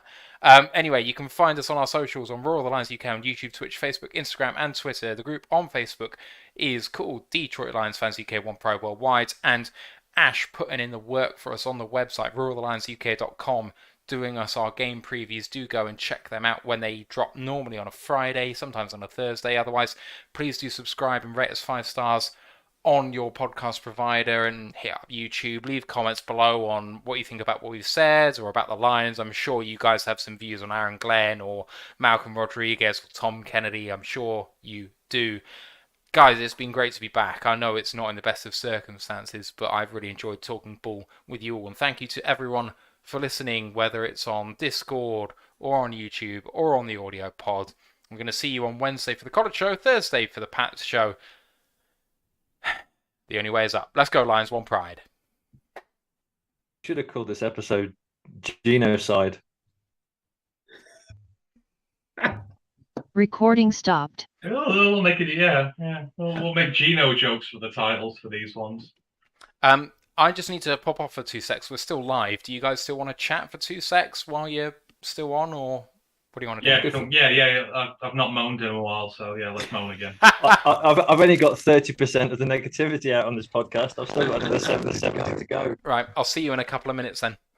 No, I am going to have to drop in a bit, but though I read the room a little bit and decided I wasn't going to kind of pour a little bit of cold water on the Jared Goff stuff. So it was best I didn't do that. Right, I'll see you in a second. Tom, if I don't see you before, I'll see you soon, mate. See you in a bit, man. I think what just annoys me is not the game, it's the team at large at the minute. I think that's what annoyed me this week. It's just... In terms of everything surrounding it rather than individual, so is it's just hard to motivate yourself to, or hard to get any enjoyment from it? No, I think it's where the team stands right now.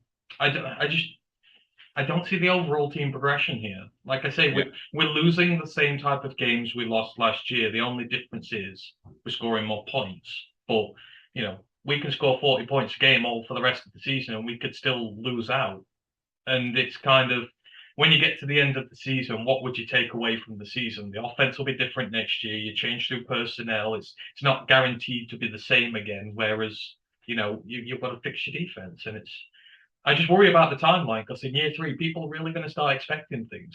Fans bought in this year and it's very quickly sort of died down. And you've got to have a good year next year. And I just think we're real far away at the minute. You look at the draft, the picks we've got, but they'll be first-year rookies next year. A lot of the players we have this year won't have played, so they'll technically still be rookies. And, you know, can you fix the cap quickly enough to get in vets to complement them to make a competent team?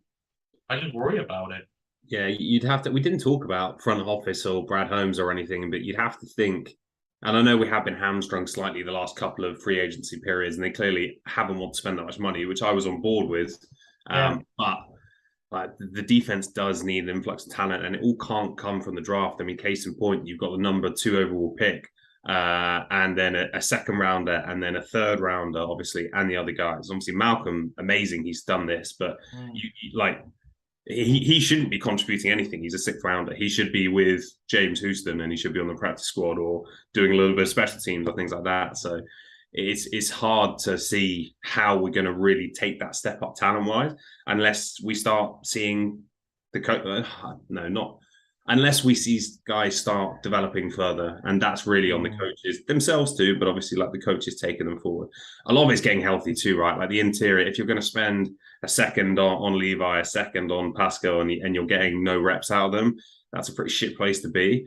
So that is unlucky to some extent, but I don't think if those guys are healthy, we're suddenly becoming the 20th best defense in the league, right? So, yeah. That's the point, and that's the issue. It's like kind of, how do you make that step to year three? Because, you can accept a really bad first year, which we had, obviously. You want a better second year, but you're still not demanding playoffs or anything. You're keeping your expectations realistic, but year three, it's a long time to invest. That's how long we gave Patricia. We gave him year three, and it didn't work out. So if you get to this point in 12 months and your team's still, it's okay, but it's still not getting there, well, what do you do? Do you keep with it, or? And that's where I'm at. I feel like we're behind. So two things, right? First of all, and like this is unlike me, so please laugh in my face. But I'm not one to wear the tinfoil hat. But when I saw the press release this afternoon that said Pascal, the Lions, announcing that Pascal's returning, I was like, I'm calling bullshit on that. Like that to me sounds suspiciously like, it's everyone's down. We're trying to lift the team on the back of a terrible result. Oh, let's try and put out some good news. What can we say? Oh, let's say that Pascal's back from it. It just smelt wrong to me. And again, maybe I'm just being paranoid. But I think just going back to your point, Tom, like the problem I've got with this team is the defense. This is Holmes' doing because Holmes is planning this perfect 3 to 5 year rebuild, and he knew that he would have known that this defense is painfully thin, but they chose not to invest in free agency this year on defense, and I think we're paying for it now. Like I think we're paying the price for it. I was just saying, Matt, like the Pascal news today, like I'm calling bullshit on that. That just smells to me like the Lions trying to release a good news story at an opportune time. But maybe I'm getting cynical and paranoid in my old age. No reason to lie. I don't know. I just don't see any reason to lie. When he talked about Levi, they were dead serious. They're like, he's not getting better.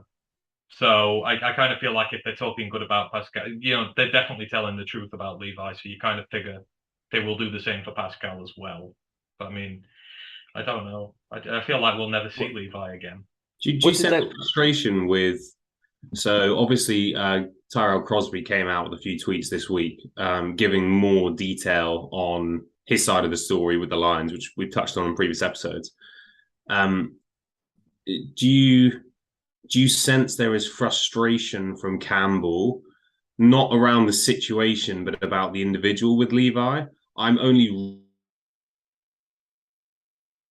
reading tweets. Obviously, you need to see how someone actually says it, but some of the language feels like it's we're not going anywhere here, and almost frustration that things aren't moving faster. And like it made me think a little bit of the Crosby situation and how there was clearly a miscommunication from both sides. Let's just be generous to everyone. But it's kind of got a hint of, is it going in a similar kind of bad ending direction? He looked pissed. He sighed, he huffed, and he went, and he looked down at the ground and he just said, not going anywhere. He sounded like he was completely fed up with it. I've not heard him sound like that about a player before, or about an injury situation before. I mean, he was asked about all the others. I mean, he was asked about Romeo. He didn't even talk about Romeo. But yeah, he huffed, he sighed, he had this horrible stoned look on his face. So something about it he really doesn't like. Yeah. Whether it's the injury he's got, maybe it's a case of it's like an injury that just never happens. Like it's one of those rare injuries where it's really holding him back and it's not allowing him to train or whatever, or whether it's the player himself. I don't know. But I said this in the Slack. I'm like, are they getting influenced by the team, like not Campbell, are the team holding him out longer because of what's happened with Terrell and his back? Have they just been uber cautious and Campbell's getting pissed with it? I don't know. But it sounds like something's wrong. I think for me, having not watched the press conference, I think that Campbell is pissed that he's losing. Like, he feels like they've done everything right and they should be getting results at this point, and he's frustrated that they're not further along and closer to where he thinks that we should be right now. And I think everything that he's saying is kind of through that lens. So when I think he's pissed off about guys not coming back, I don't think he's actually pissed off at the guys individually. I think he's just frustrated that we're losing. And it's definitely go on. Yeah, that's it. I think it's definitely a change in here. So last year, when we were losing some of these games, it was almost defeated is not quite the right word. But, he was like almost visibly upset about it and a bit dejected.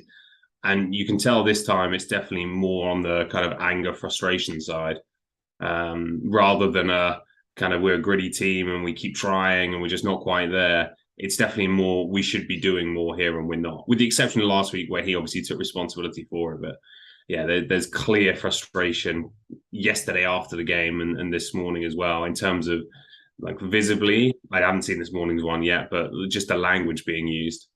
I've just whacked it in the podcast chat there. It'll shows you his reaction. He just folds his arms and he's just not. I have not seen him do that before personally. I was surprised. All right, guys, I'm going to have to jump, but a pleasure as always. Lovely to be back talking ball, like you said, Matt. Yeah, good stuff. Take it Right. easy. See you soon, Tom. See you, boys. See you, Tom. Right, I'm going to just watch this for a sec. Yeah, it's Where is Ryan McCluskey today? Like, Ryan, every second word would have been a swear word. I'm getting worried about Ryan at the minute. I think this isn't good for him at the minute. Arizona State pushing him towards the edge. Arizona State are getting twonked every week in the Pac-12, so he's not happy with that. And Bradford are doing alright, but I think the Lions are getting to him. But the thing is, I'm in the same boat with him. It's just, I can't just accept a second season write-off because of injuries. I can't just accept a second season write-off because, everything's stacked against us and yada, yada, yada. It's kind of, you want to see tangible progress this year, and I don't see it. And people might go, oh, God, yeah, but look at the offense. It's much better, but it's not winning us games. It sounds really cruel, but like I said on the pod, when the Seahawks offense is flawless during the game, absolutely flawless, and gets 48 points, we cough up a fumble and we throw a pick six. So our offense wasn't good enough, in theory. Put up 45 points, it still wasn't good enough. We could have won the game if the offense was better.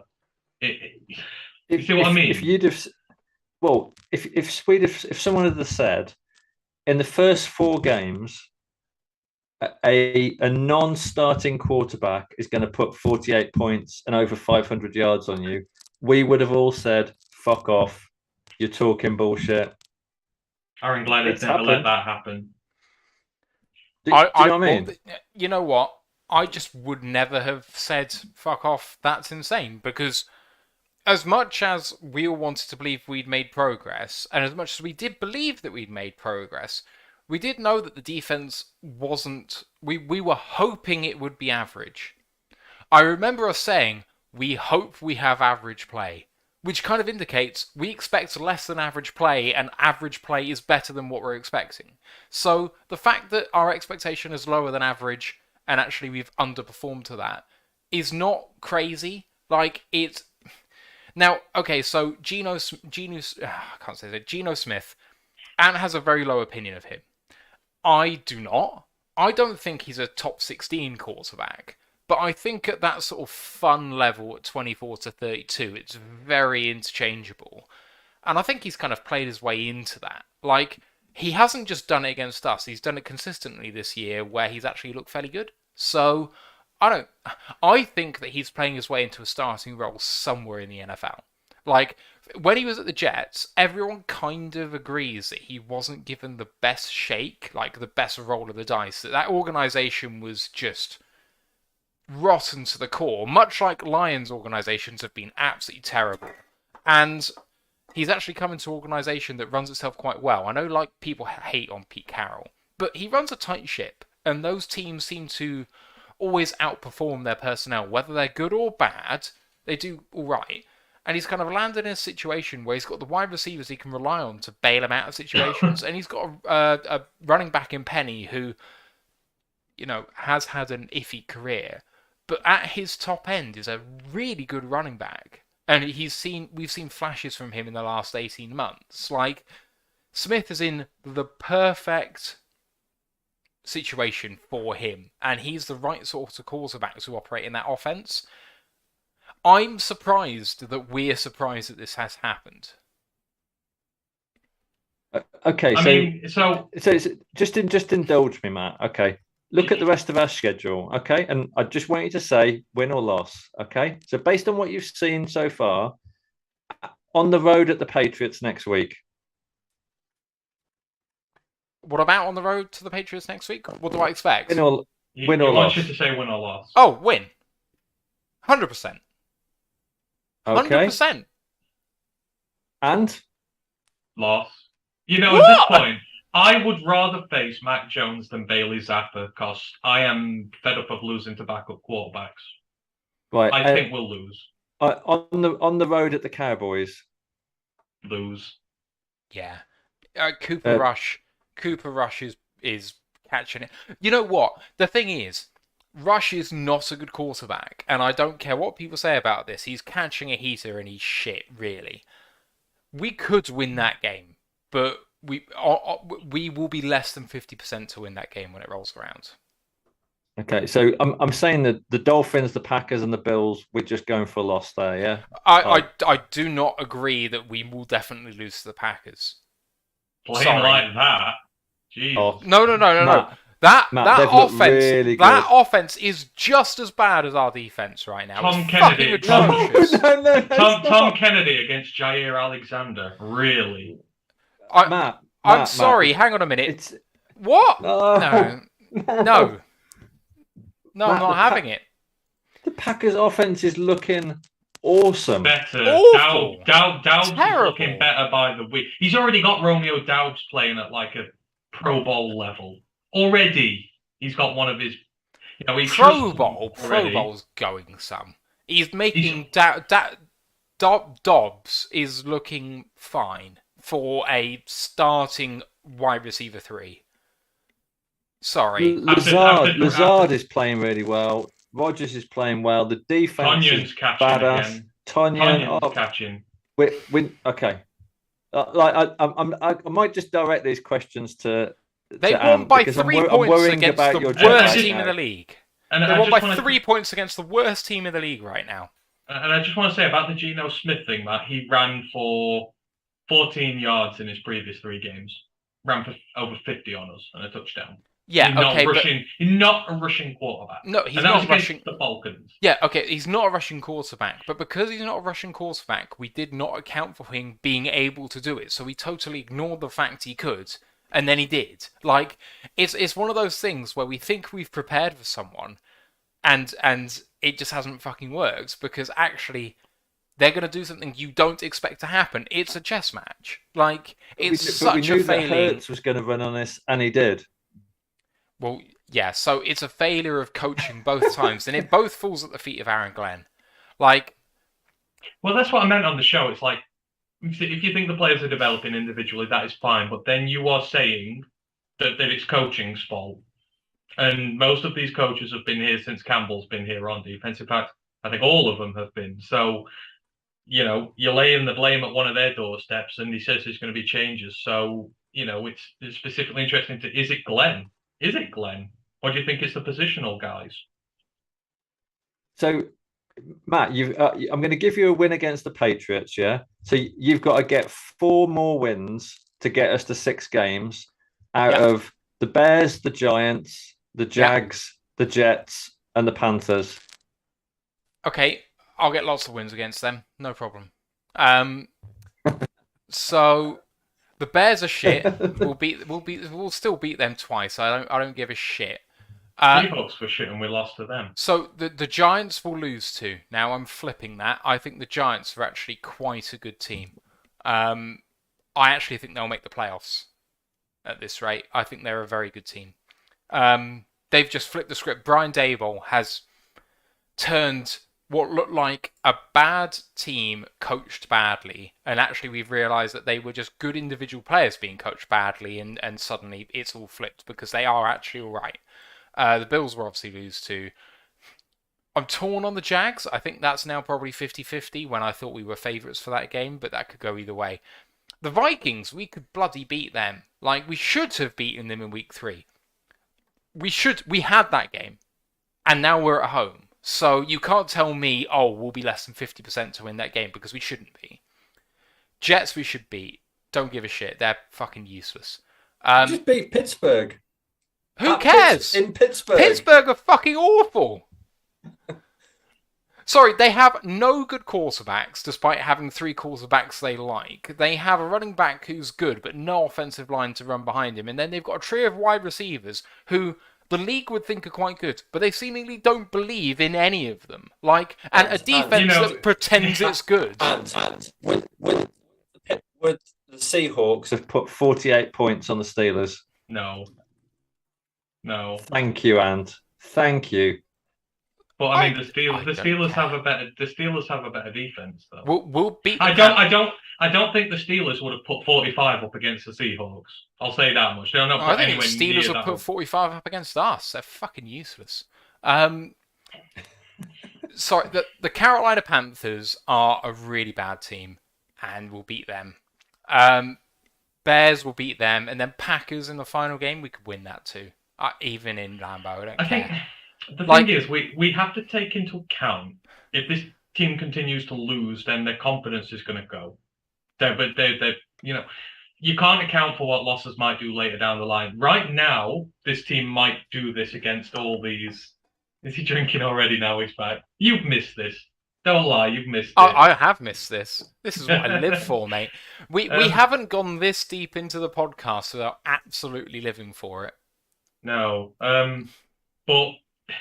Right, you're saying what this team could do right now against some of these teams going forward, but if the losses stack up, if we lose to the Patriots, the Cowboys, and the Bills, and we're 1 and what will we be then? 6, 7? It could be like 1 and 8 by then. Yeah. If you're there and then you're coming up against the Panthers and your team is completely shot, your injured players aren't coming back, you've got more injuries.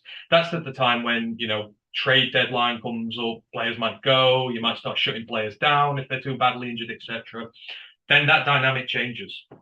And, I can only call it week to week at the minute. But right now, if you can't beat the Patriots, then we're in a really bad spot, especially if Zappi starts. If you lose to Matt Patricia and Bailey Zappi, then... I will be very upset if we lose that game. I will be. Flip totally if we lose that game. And I know that's living week to week, and I've tried to preach not doing that. But that Patriots team is historically bad. Like, I just can't lose to that fat pencil-wearing son of a bitch who ruined this franchise. I don't care about Patricia. That ain't what it is about. It's about the fact that offense is the most dysfunctional I've ever seen a Bill Belichick offense. It's that defense can't stop fuck all. Like, it's a top 5 picking team next year, for sure. Like, if you told me the Seahawks went 7-10 this year, or 6-11 before this game, I wouldn't be surprised. Like, Pete Carroll is a good enough coach, and there's just about enough in that team that it can get a bit lucky and get to 7 wins. Like, I can just see that. But the way that the personnel's been set up in New England, what they've lost and not replaced it with, and how badly they recruited last year with their record free agent spend, it's so dysfunctional that Belichick has to be fired at the end of this year. Like, he has to go. And we cannot lose to that team. If we lose to that team, I begin to lose faith. And it's too early to lose faith, but we cannot lose to that bad a team. I mean, they don't have a wide receiver 2. I mean, never mind a 1. They don't have a 2. I think for this one, I've not started to lose faith in them, but I've started to have my first real doubts about them and this roster build. Because, like I say, in 12 months, you're roughly at the time, Matt Patricia had 4 or 5 games left, and then he was fired. I know they will probably get a bit more grace because they inherited completely separate situations, but can this team be fixed in 12 months to the point where it's competing for a wild card? And But there's you're going to no struggle. reason why we can't still compete this year for a wild card. And I know that seems utterly ridiculous. But I was saying to you before, defense is transient. Defense varies week to week in a big way, but offense does not, normally. So if the offense stays where it is and the defense gets just a little bit better, we can win these games. And there's But no the trouble reason. is, we've spaffed 3 home games up the wall now, and we've got 1 win to show for it. That's fair. We're losing the home games. We've lost a home game against the damn If we lost to the Seahawks in Seattle, I'd be a little less upset because that's a hard place to go and win games. Even now, it's a hard place to go and win. But you're on your own home pitch. You are selling out the stadium, 3 times in a row, and you have lost a lot of the goodwill that people have bought back into with this team. This is the overall picture here. They genuinely got a bit of belief back this year, and they've lost it already. So, can you fix this? I mean, free agency next year, you're right. We don't have as much as I initially predicted. You have to cut Goff, Vaitai, Brockers, Romeo, all those guys. And then you've still got to pay your draft picks because you're going to get 2 firsts again, 2 big contracts. You're not, we might have like 30 million to spend in free agency, and that's it. And then the draft. Can you fix the defense with 30 million? There's absolutely no way Goff goes. There's no way Goff goes. Sorry, Steve. I was just about to say, like, if you look at the draft next year and our draft needs, we still need another defensive end. We still need another defensive lineman to play alongside McNeil. We need probably 2 linebackers. We need a safety. We need a corner. Like, you could just draft on defense, it just feels like we've invested in defense a lot, but it doesn't feel we're coaching anyone up particularly, and it doesn't feel like we've done anything in free agency. I think Deshaun Elliott has been a good pickup. I've not liked him, but he's a rotation. You need a new starting safety, and if we don't pay Amani, safety 4. Yeah, exactly. But if you don't pay Amani, which you're not going to, you lose Amani next year, so you need another corner. Got to invest another pick of corner. And then he's going to be a rookie and he's going to start from scratch. And you know how hard it is for rookie corners, even if he's a first-round pick, to come in and adapt to this league. So, and then that's not accounting everything on offense. Have you paid TJ? And maybe you need another tight end. What you're going to do at guard? I don't think Dan Skipper's the long-term fix at guard. He's leaking pressures now. He's doing good he's doing all right in the run game, but he's leaking in the pass game. It's, Howell will be gone. So you've kind of really got to replace Hal. I don't think you're going to stick with Evan Brown as your right guard long term. So offense needs picks as well. It's kind of, can Brad Holmes swindle the draft for more picks? But then that's a lot of rookies in your team next year. A lot of rookies, and they need time to gel. So you need a 3rd year. Then you've got to go into a 4th year, and then your goodwill's gone, and people are clamoring for change, and you're back to the same old shitty situation at the end of Patricia's era again. So. What's the quarterback market like in college?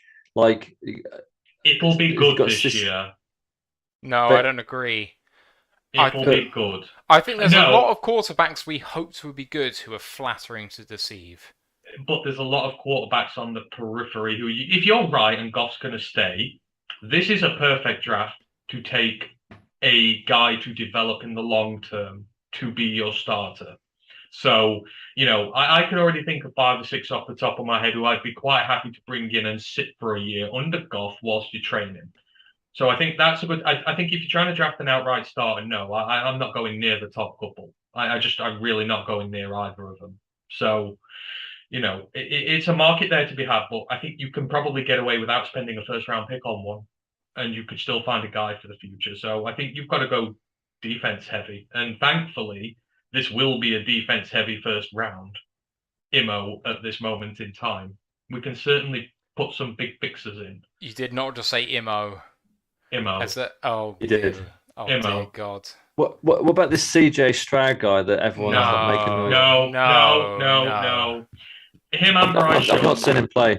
Bryce Young's 5'8", so he's small. He's like Kyler Murray. I mean, he's really good. Don't get me wrong, but again, you're playing at Bama. He's 5'8". The size is going to be a problem. And CJ Stroud, like last year, everyone said, "Oh, he threw for God knows how many thousands of yards." He had Garrett Wilson, who's taken to the NFL like a fly round shit. You've got Chris Olave, who's done the same. You've got Jackson Smith and Jigba coming through this. You've got 3 first-round picks to throw at. The separation they create is insane. They're like in miles of open space all the time. So you can make some good throws, but again, I'm not sold. When it comes to the big would you games, pick Will Anderson instead? 100%. 100%. So CJ Stroud's ceiling is Kirk Cousins. Oh. Yeah. That's where he lives. Like, from the limited amount that I've seen of him, his playstyle is not dissimilar to Kirk, and he's not physically gifted.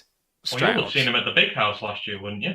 Yeah, I did see him at the big house, but and he choked that day. He did, but ignoring that, he has had good days, but he doesn't have the biggest arm. He's not the most mobile. He's good at pre-snap reads, but not great. Like, he's a jack of all trades, and if nothing else describes Kirk Cousins best, that's him. Like, I don't see Stroud making that leap to being if Stroud makes it as an NFL quarterback, he has to elevate himself above Kirk Cousins and try and be Tom Brady, and that's just not going to happen. So I'd much rather take Will Levis, because at least you have tools that you can try and fall back on. Like, at least there's some sort of world where Will Levis could be a world beater. Like, he's probably going to fail. He probably is. But at least there's something you can hang your hat on with him. But with Stroud, it's like mediocrity is probably what you're going for here. The best way to put it, Steve, is Justin Fields is better. So make of that what you will. Probably in the dual threat ability as well. Yeah, dual threat ability for sure. Yeah. I mean, maybe the arms are similar, but he's not a lot different. But Will Anderson is probably the most dominant defensive player to come out of a draft since Myles Garrett. I would quite happily say there's been no he's had.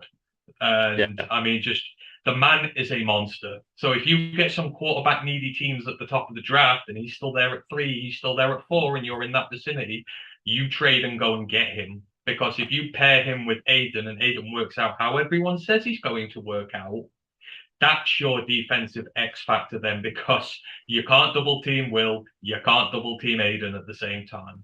So are you on the Hendon Hooker train and like 6th, 7th round sort of thing? No? He's too old. He's 25. He's going to be 25 and a half when he hits his first NFL season. Yeah, but like as a developmental sort of good backup guy. Someone will take him before then.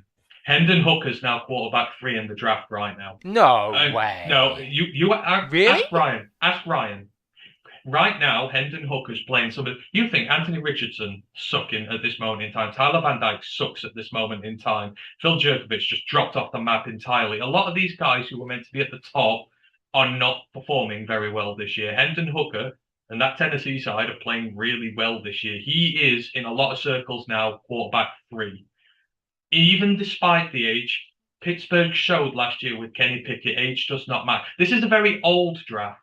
A lot of these guys are it's the COVID-affected season-esque element of it. Yeah, a lot of these guys are 24-year-old plus, so you have to factor that in when you're signing them, because, I mean, like I say, he's got to be like nearly 25 and a half, actually. I think his birthday's in February, so he's approaching 26 when he starts his NFL career. That's one contract. He's 31 years old, especially if you're getting him in the first round of the draft or you're getting him higher up. You're at least talking 30 by the time he gets his first contract.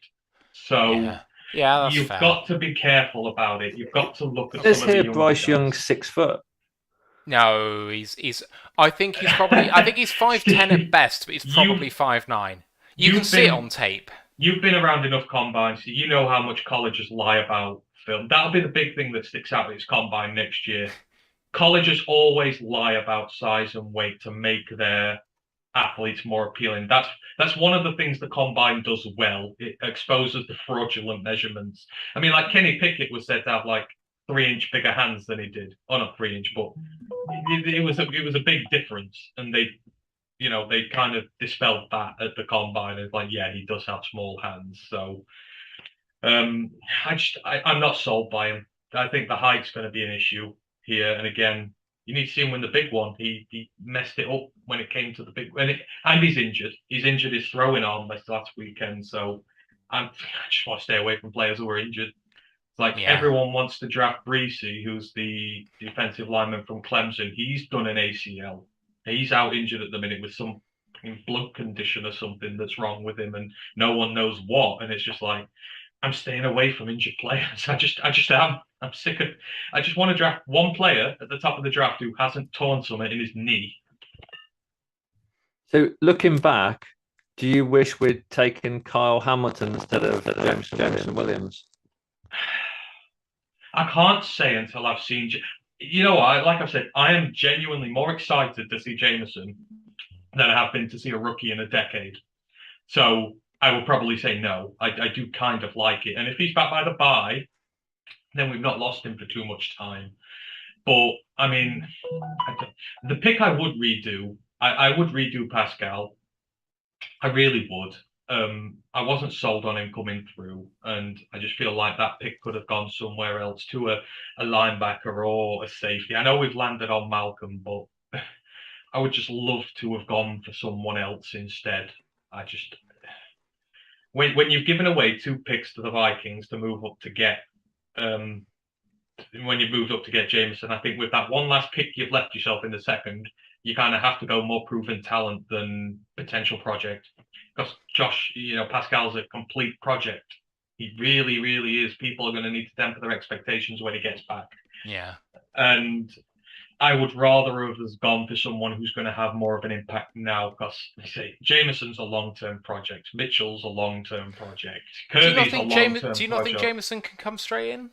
I think he could. Oh, yeah, no, I'm talking about the second-round pick with me. I'm not talking about Jameson's pick. I'm fine with that. Oh, sorry. I'm just saying I would rather have spent the second-round pick we spent on Pascal on someone who could contribute right away, because there are too many other players in this draft who we have to develop. We've taken developmental upside. Kirby is in by injury alone. Otherwise, he wouldn't be seeing the field. You saw how far away he is. He made some good plays, but the bad plays were bad, and there's a reason. He's not ready. So I just kind of hope they go more proven in this draft coming up, and they really stick at it. But I'm all on defense over quarterback now. I'm not interested in drafting a quarterback in the first anymore. Matt, I just wanted to ask how your holiday was. Yeah, it was really good, mate. A lot of driving. Did I tell you guys about the flat that we ran? It was. We saw the pictures. Yeah, you've not really said anything, so I'm kind of totally in the dark. So, first day we got a mini SUV to drive us around. It was fine, but we had a slow puncture just before we arrived in Yosemite, which is about an hour's drive away from civilization. Like, there's no shops, there's no auto centers to fix anything or whatever. We got a thing saying tire pressure low when we arrived, and that was So are you in Nevada now? Now? No, is that where Yosemite is? No, Yosemite is East California, so okay, it's north of Nevada. So it's a hour drive to the nearest town, but to the nearest Enterprise is 2 hours, but it's Sunday. So I call up Enterprise and say, we've got a flat, there's no spare tyre, but there is an inflator, what do you want us to do? So they said, we'll come and collect the vehicle, and we will take you to your new one. I said, okay, that's great. I said, are you sure? Because we're a long way away from anyone. How are you going to take us somewhere? And they said, we'll get you a cab, don't worry about it. I'm like, okay, fine.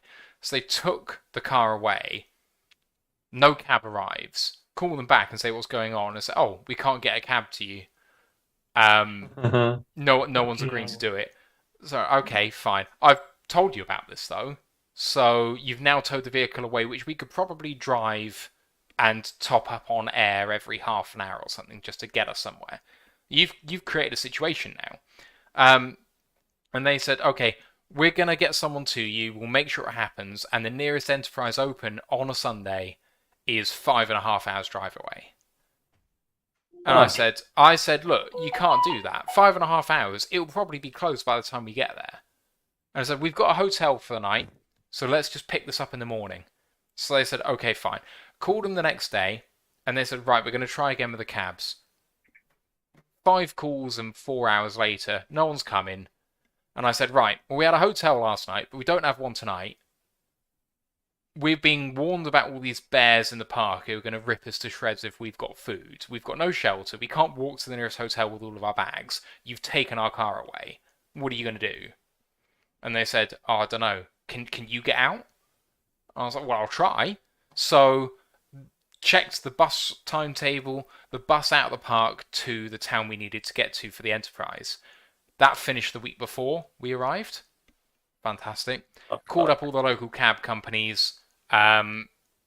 They flat out basically either did not pick up or refused to take us because it's too far. They're not going to do that. So that was bad. Then we kind of 4 or 5 calls later, and I'm basically in tears at this point, saying, you're going to force us to sleep outside in a national park famous for bears, who, you can't leave bags in the hotel lobby with food because they're going to come in at night. And you want us to sleep outside. And eventually, they towed a vehicle to us. They didn't get an employee of theirs to drive it over. They got a tow company in to go to their local office and tow us a vehicle. Which is like, Fuck.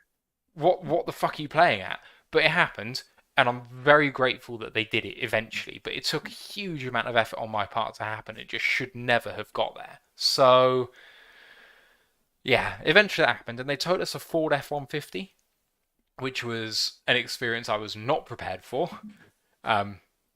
But hey, I'll take whatever I can get. So I got the quintessential American car. Is that like a muscle car? Ford F-150 is the pickup truck. Oh, okay, yeah, another one, yeah. Yeah, it's like a flatbed pickup. Yeah, so it's the American pickup. You might have a Chevy or a Ram or something, but the Ford F-150 is the sort of built tough. Super powerful. Yeah, and it is super powerful. It was very fun to drive. But we had no top on the back of the pickup, so we had to put all our luggage on the back seats and buy like a plastic cover to try and hide the fact that we had luggage in the back. So it wasn't that practical for us, but whatever.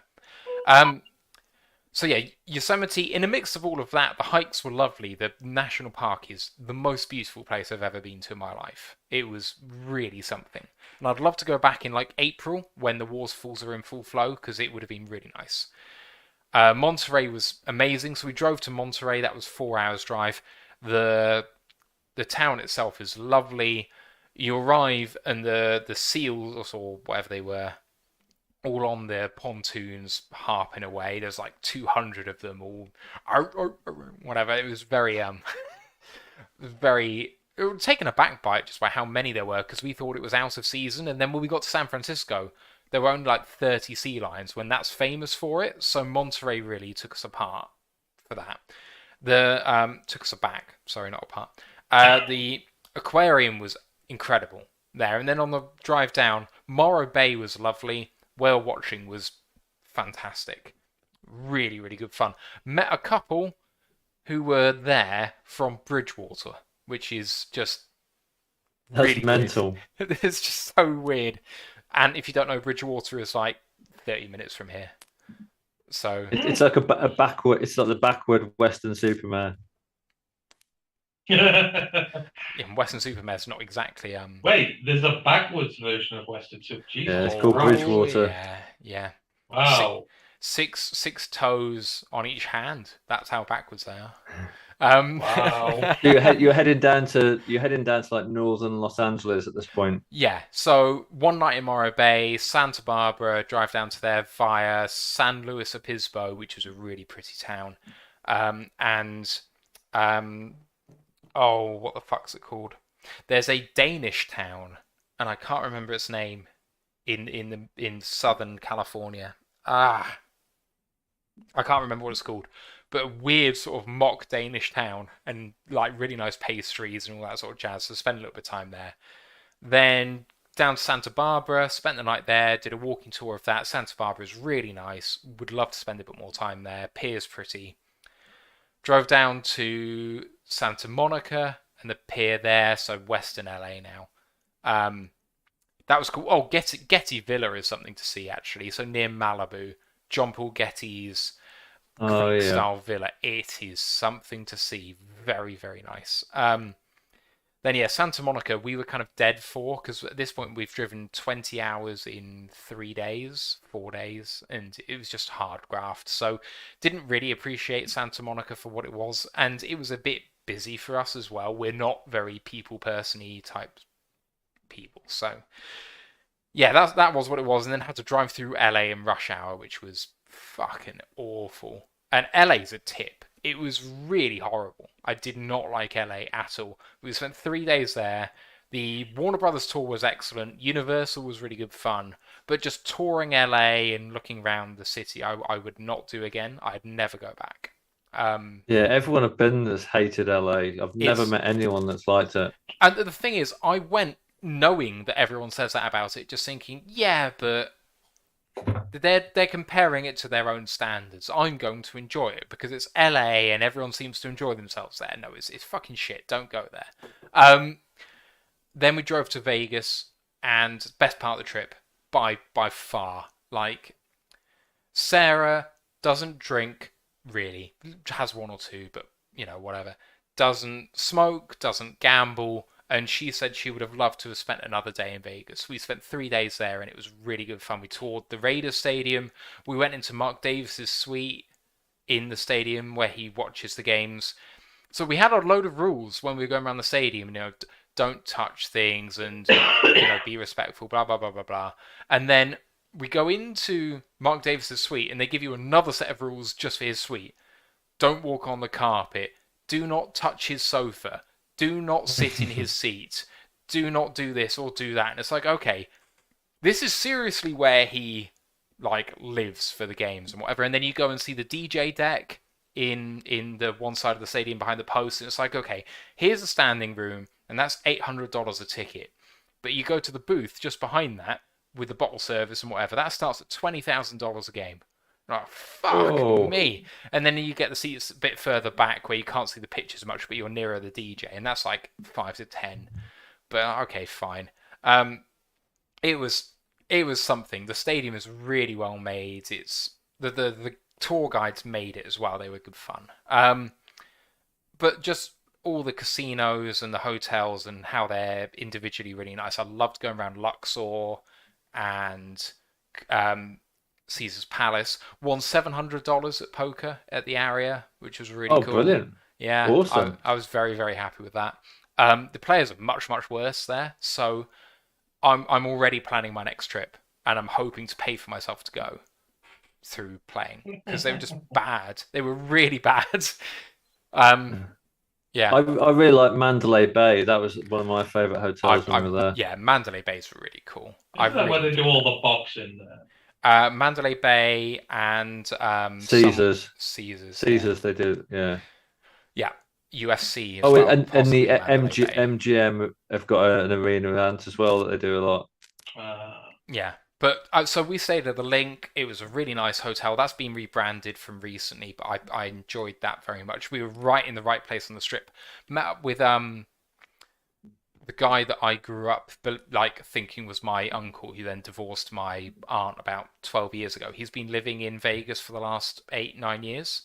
Okay. So he took us on a tour of the Strip first day, and then drove us to the airport on the last day, and that made it for us, because just an enthusiastic, fun guy, Iranian American, so unique perspective on life, should we say. So that was really something. And then flew to San Francisco. That was cool. San Francisco's really fun city, kind of impersonal, kind of like London a bit in terms of it being a bit impersonal, but the scenery was really cool. So, especially going to the Mission District, that's where the Mexican influence is really heavy, and they've got loads of like murals and stuff like that. You just go on a walking tour and see lots of great graffiti for like hours.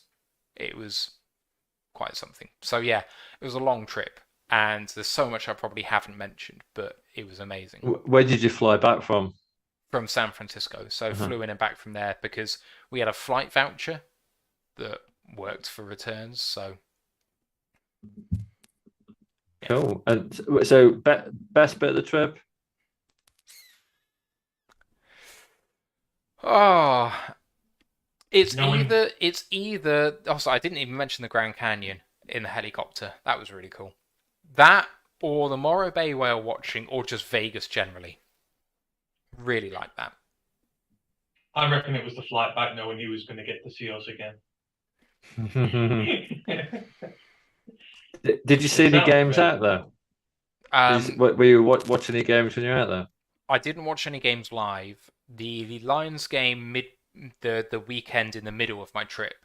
My US SIM I had for the 15 days I was out there was unlimited data, so I managed to download the game in 40 and watch it after the event. But I was watching it. I was like trying to keep up with it during, and then the game. Actually, hang on.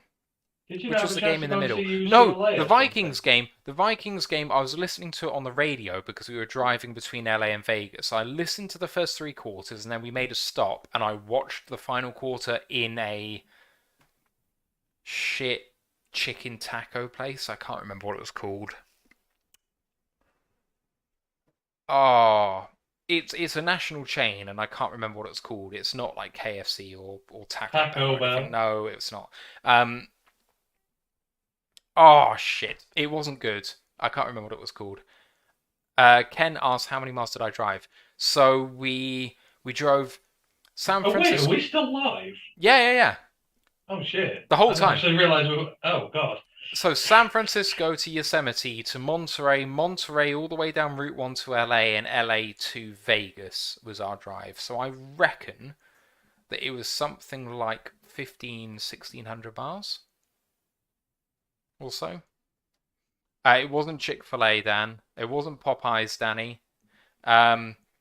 Taco places. Is it Chipotle? No, no, it wasn't Chipotle. So the place that I ordered from, I got a spicy chicken burger from them, and the deal I got provided me with 2 cheap meat tacos for free on the side. But I can't remember what they're called. It's just Arby's. They do meat. American. Wendy's? No. It isn't one What? I've heard of before, but I saw loads of them while I was out there. White Castle? No, we did go to a White burgers. Castle in Vegas, and it was fucking atrocious. Oh, with the sliders bad. I've heard of that. Yes, they were. It was like I like the sliders. so. I didn't mind it, but it made Sarah very ill. The meat in them is worse than a kebab shop burger. Ooh, that's Ooh. bad. And obviously because they're half the size, it was not. Yeah. Was it Chick-fil-A? Chick-fil-A? Did go to a Chick-fil-A, but it wasn't that. Did you go to Popeyes by chance? I rate when I go to a Popeyes. We tried to go to a Popeyes. We ordered, and they said, "Oh, it's going to be about 15 minutes for food." And we're like, "It's a fucking fast food restaurant. We'll go somewhere else." We were in a casino at the time, and I was like, "Nah, we're not waiting. Fuck that." It wasn't Chipotle, Chick-fil-A. Jack in the Box. That was it. It was not good. Did you not get a chance to go to a college game then? Didn't go to any games. I wish we did. I did watch UCLA on when was that? Friday night. Oh, when they played Washington. Yeah, that was fun. They're the only 5-0 team in the country. Oh wow! Fun fact. There we go. Mm. Yeah, Jack in the Box was not good. I wish we'd gone to an Arby's. I've got to That's have like a good I've got trip. to have a weight purge before I go over there because there's so many places I want to go and eat at. So the trip did cost us about £7,500 between the two of us. I guess the exchange rate's not great. didn't help. But then my poker winnings did. So Hopefully our draft trip will be a bit cheaper if we're all pulling together. I hope so. We've got to actually potentially price that up about 6 months from now and make it happen, at least with bookings. We need to find somewhere to house all of us as well, because I don't know how many people want to go, but I would love to say that it was in the region of 7 to 10 people. I just want to be able to like throw a really big, we need to get like a house and throw a frat boy party while we're there, and everyone can come join us. We cannot pull off being frat boys. Sorry. Yes, we can. No, we can't. Steve will shotgun beers with me, won't you, Steve? That's a yes. Beer pong. Shotgunning In fact, beers no, and I'm not fucking playing Steve. I'm not shits. playing It's Steve not at beer happening. pong. If we played Steve at beer pong, we'd be wasted in an hour because of how he plays. Just a ding, ding, ding, ding, ding. Oh, fuck it hell. That'd be cool. I'm Get not like a saying house, and anything. then we could have some of our people who listen to us come on. I'm sure Dan and all that lot will come along if they're around Detroit. House party. I'm 30 years too late for frat boy. Never too late, Stephen. You're only as old as you feel. And, if you're as old as you look, you still look 30, so there you go. There we go. Put on, bring up some classic hip-hop with you or something. We'll still be cool, yeah? But it says you had a really good trip, and you didn't get eaten by bears. We didn't get eaten by bears. And Sarah's plans just came off really, really well. Like, loads of people talk to you basically said, you're planning too much. You're not going to enjoy yourself because it's just too much to do. And we were like, but we just can cut any part of it and we're not going to care. So why not just have plans the whole time? And then if you don't make it, don't make it. Rather than not planning anything, and if you can do something, then try and find something to do. And we did everything we wanted to do. So, it went really well. We saw loads of the hotels in Vegas. We did the whale watching. We went to some really nice restaurants. Planning works. It just does. But fancy scheming a bit of defense. Sarah could do it. I can't. See, you burn twice. It's like when you said that when you go to LA and everyone says they hate it, but you still go thinking it's different. It's like that with the Lions defense, isn't it? Everyone says they hate it, but you still want to try it, see if it's good, and it's like, Well, we're glad to have you back, and did a cracking job while you were away. Oh yeah. I appreciate how much work you do now, Matt. Especially when I'm trying to do the college pod as well. Yeah, that's the thing that makes it bad. I don't think I do that much work at all, really, not compared to what you do for the college pod. So I really appreciate that. And I didn't listen to every show we did, but I listened to your solo one and I listened to your preview one for the upcoming game this Sunday. And yeah, great job. It just was that me and Ant did we did a duo on that. Yeah, I do think you should consider recording it on Zoom, because I think the audio problems from recording on Streamlabs will just not happen in that case. You heard me record on Zoom, right? For this episode, yeah. Oh yeah. Is that what it does? Does it get rid of? Well, so you're coming through loud and clear right now, and I hope Steve would back me up on that, but I know we have audio issues on Streamlabs for you specifically, but not for Steve. Oh. Which doesn't make any sense. I don't know what it is about Streamlabs that does that, but it just is. If you turn off mess around with the settings. You know the ticker box we have? Yeah. If in my settings, can I change it to my own tickers, or would it change it to you as well? I think that we are independent of it. I think. If not, then I don't care. Just change it. Because I'm gonna sit down and sort the college thing out. I want to get like the top 25 on the ticker and stuff. Because it's that much information go right. It's a lot easier for me to have it on the screen. Yeah, I wish to do everything myself. I wish that you could have several messages and just turn some off or some on.